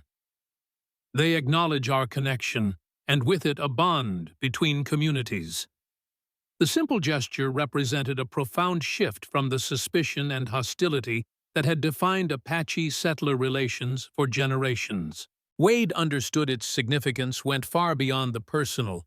It was a small but meaningful step toward the coexistence that Willow Song had envisioned so many years before. "I'm honored," he said sincerely. Swift River nodded, then turned her gaze toward the setting sun. "I've been thinking about names," she said after a moment of comfortable silence. "About who I am and how I'm called." Wade listened attentively, recognizing this as an important moment in her ongoing journey of self-definition. "To the Apache, I am Swift River, a name that connects me to my mother's people and honors their traditions," she continued. "To the Bennetts, I was Ruth, the orphan they raised with Christian charity and genuine affection." She looked directly at Wade. "And to you, I might have been Lily, had our lives not been violently separated." Wade nodded, understanding the complexity of identity she was navigating. "Each name represents a different facet of who you are," he observed. "Different chapters in your story." "Yes," she agreed. "And I've decided to honor all of them. To the Apache, I remain Swift River. In legal documents and territorial business, I'll use Ruth Wade, acknowledging both my upbringing and my true parentage." She paused, a flicker of emotion crossing her features. "And between us in the private space of family, perhaps I could be Lily again, not the child who was lost, but the daughter who found her way home by a different path than expected." The suggestion moved Wade deeply. It represented neither a rejection of her complex history nor a simplistic return to what might have been, but rather an integration of all the elements that had shaped her into the remarkable woman she had become. "I'd like that very much," he said, his voice thick with feeling.